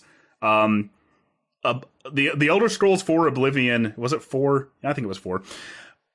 Is like, I consider that the perfect template of what I don't want out of a video game, aside from Patrick Stewart. Please make more games with Patrick Stewart.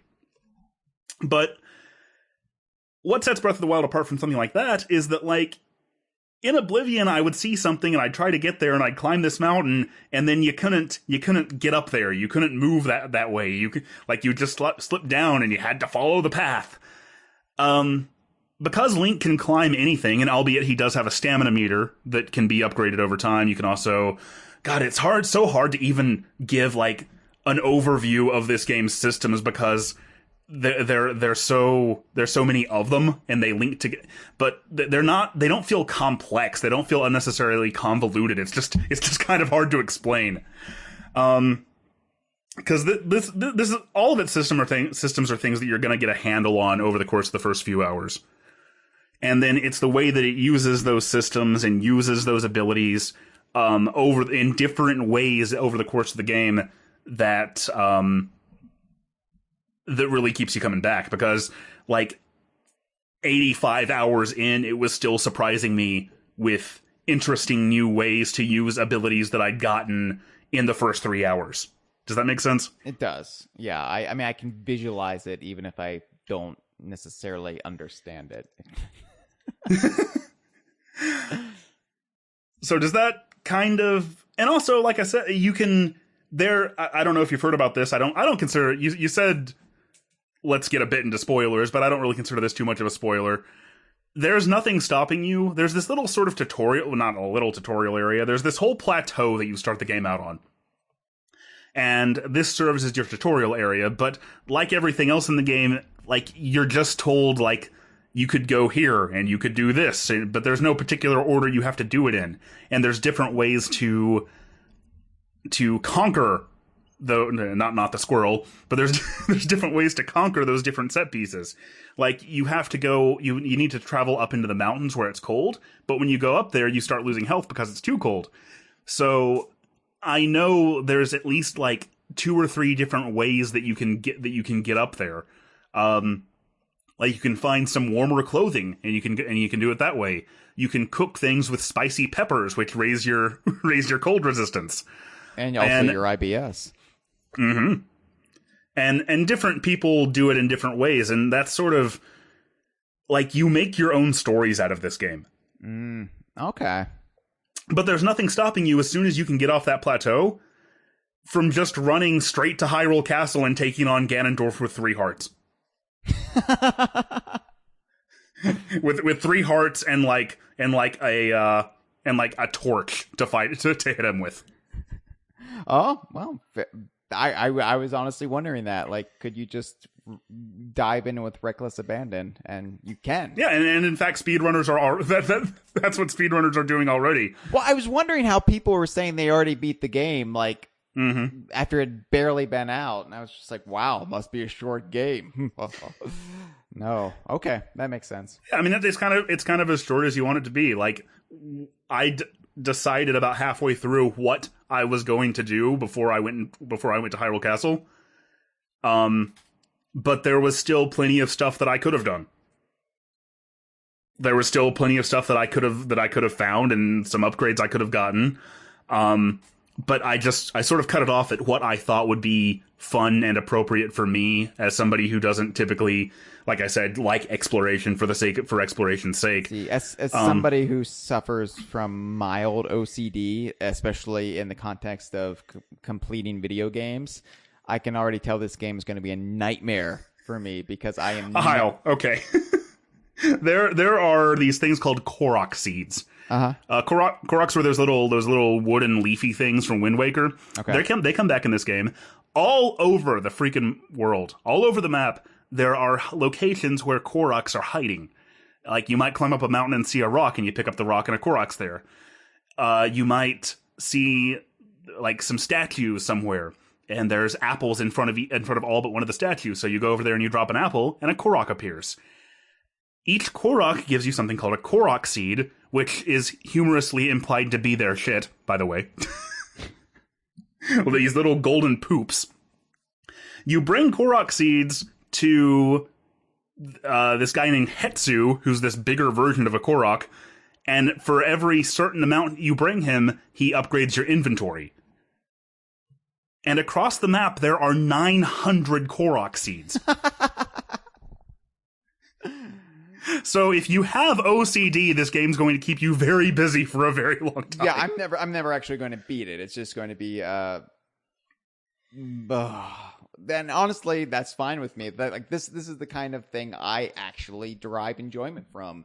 So that's actually quite pleasing to hear. Okay. And I think that's another thing. That's what's great about it. It's accommodating regardless of what you want to do with it. Like, if you want to be more like I typically am sometimes with games and just, brute force your way through it and make it super difficult on yourself and go straight for Hyrule Castle, you can do that. If you want to take your time and look for things and explore the world and do the side quests, you can do that too. And the game doesn't push you in any particular way. It doesn't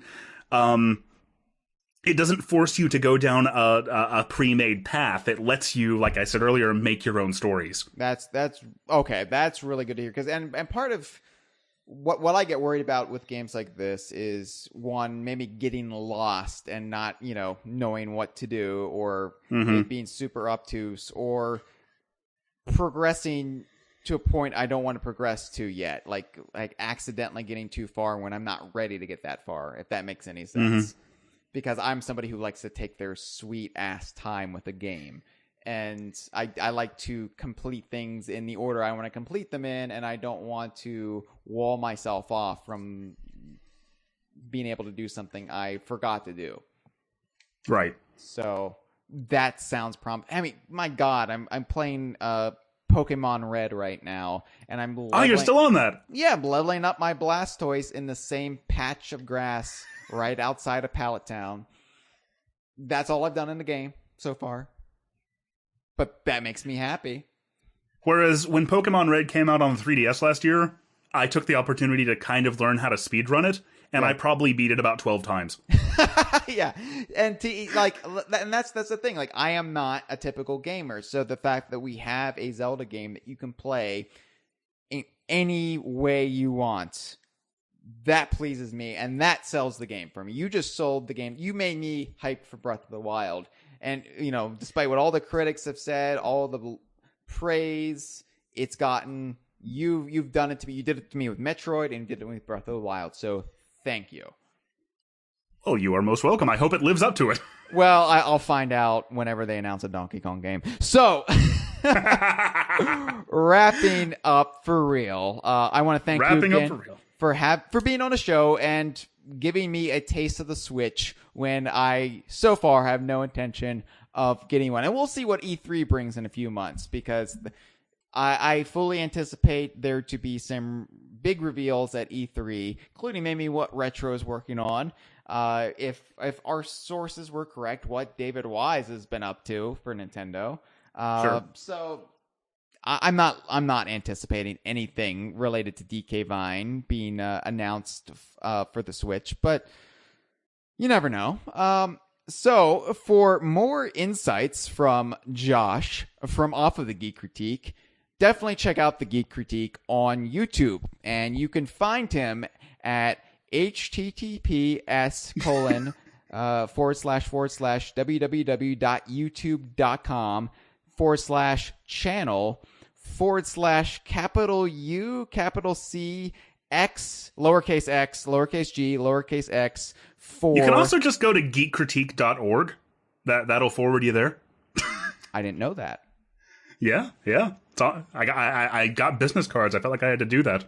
Okay. I did not know that. I've been typing this in verbatim each and every time I want to check out your videos. You know what's funny about that? DK Vine is one thing that I don't have a bookmark for, because I've been in the habit of just going to the address bar and typing dkvine.com for 17 years. Right, yeah. Can I say one more thing about the Switch, though? Sure. To kind of wrap it up. Sure. All right. You said you don't have any intention of buying a Switch anytime soon. I think that is perfectly okay. I think that is perfectly valid, and in fact, that is exactly what I would say you should do. The Switch is great. I'm really enjoying it. If you're a hardcore Nintendo fan, you probably already have one, or you want one, and that's fine. But you will have so much a better experience if you wait at least until the fall. If you wait until a bundle. If you wait until there's more games than just Zelda that are must-buys for the system. Especially if you have a Wii U, because you can just play Breath of the Wild there too. That's true. And, I'm glad you've because I feel like a bad gamer sometimes. I clearly carry a lot of guilt around, as I had to spend a good part of the episode explaining why I'm such a bad gamer. But yeah, I want to wait for the Switch, and if I have to wait several years until we get a Donkey Kong game that's then viewed by you as the anti-climax of the Nintendo Switch, then so be it. This has been a File 2 production. Qué rico.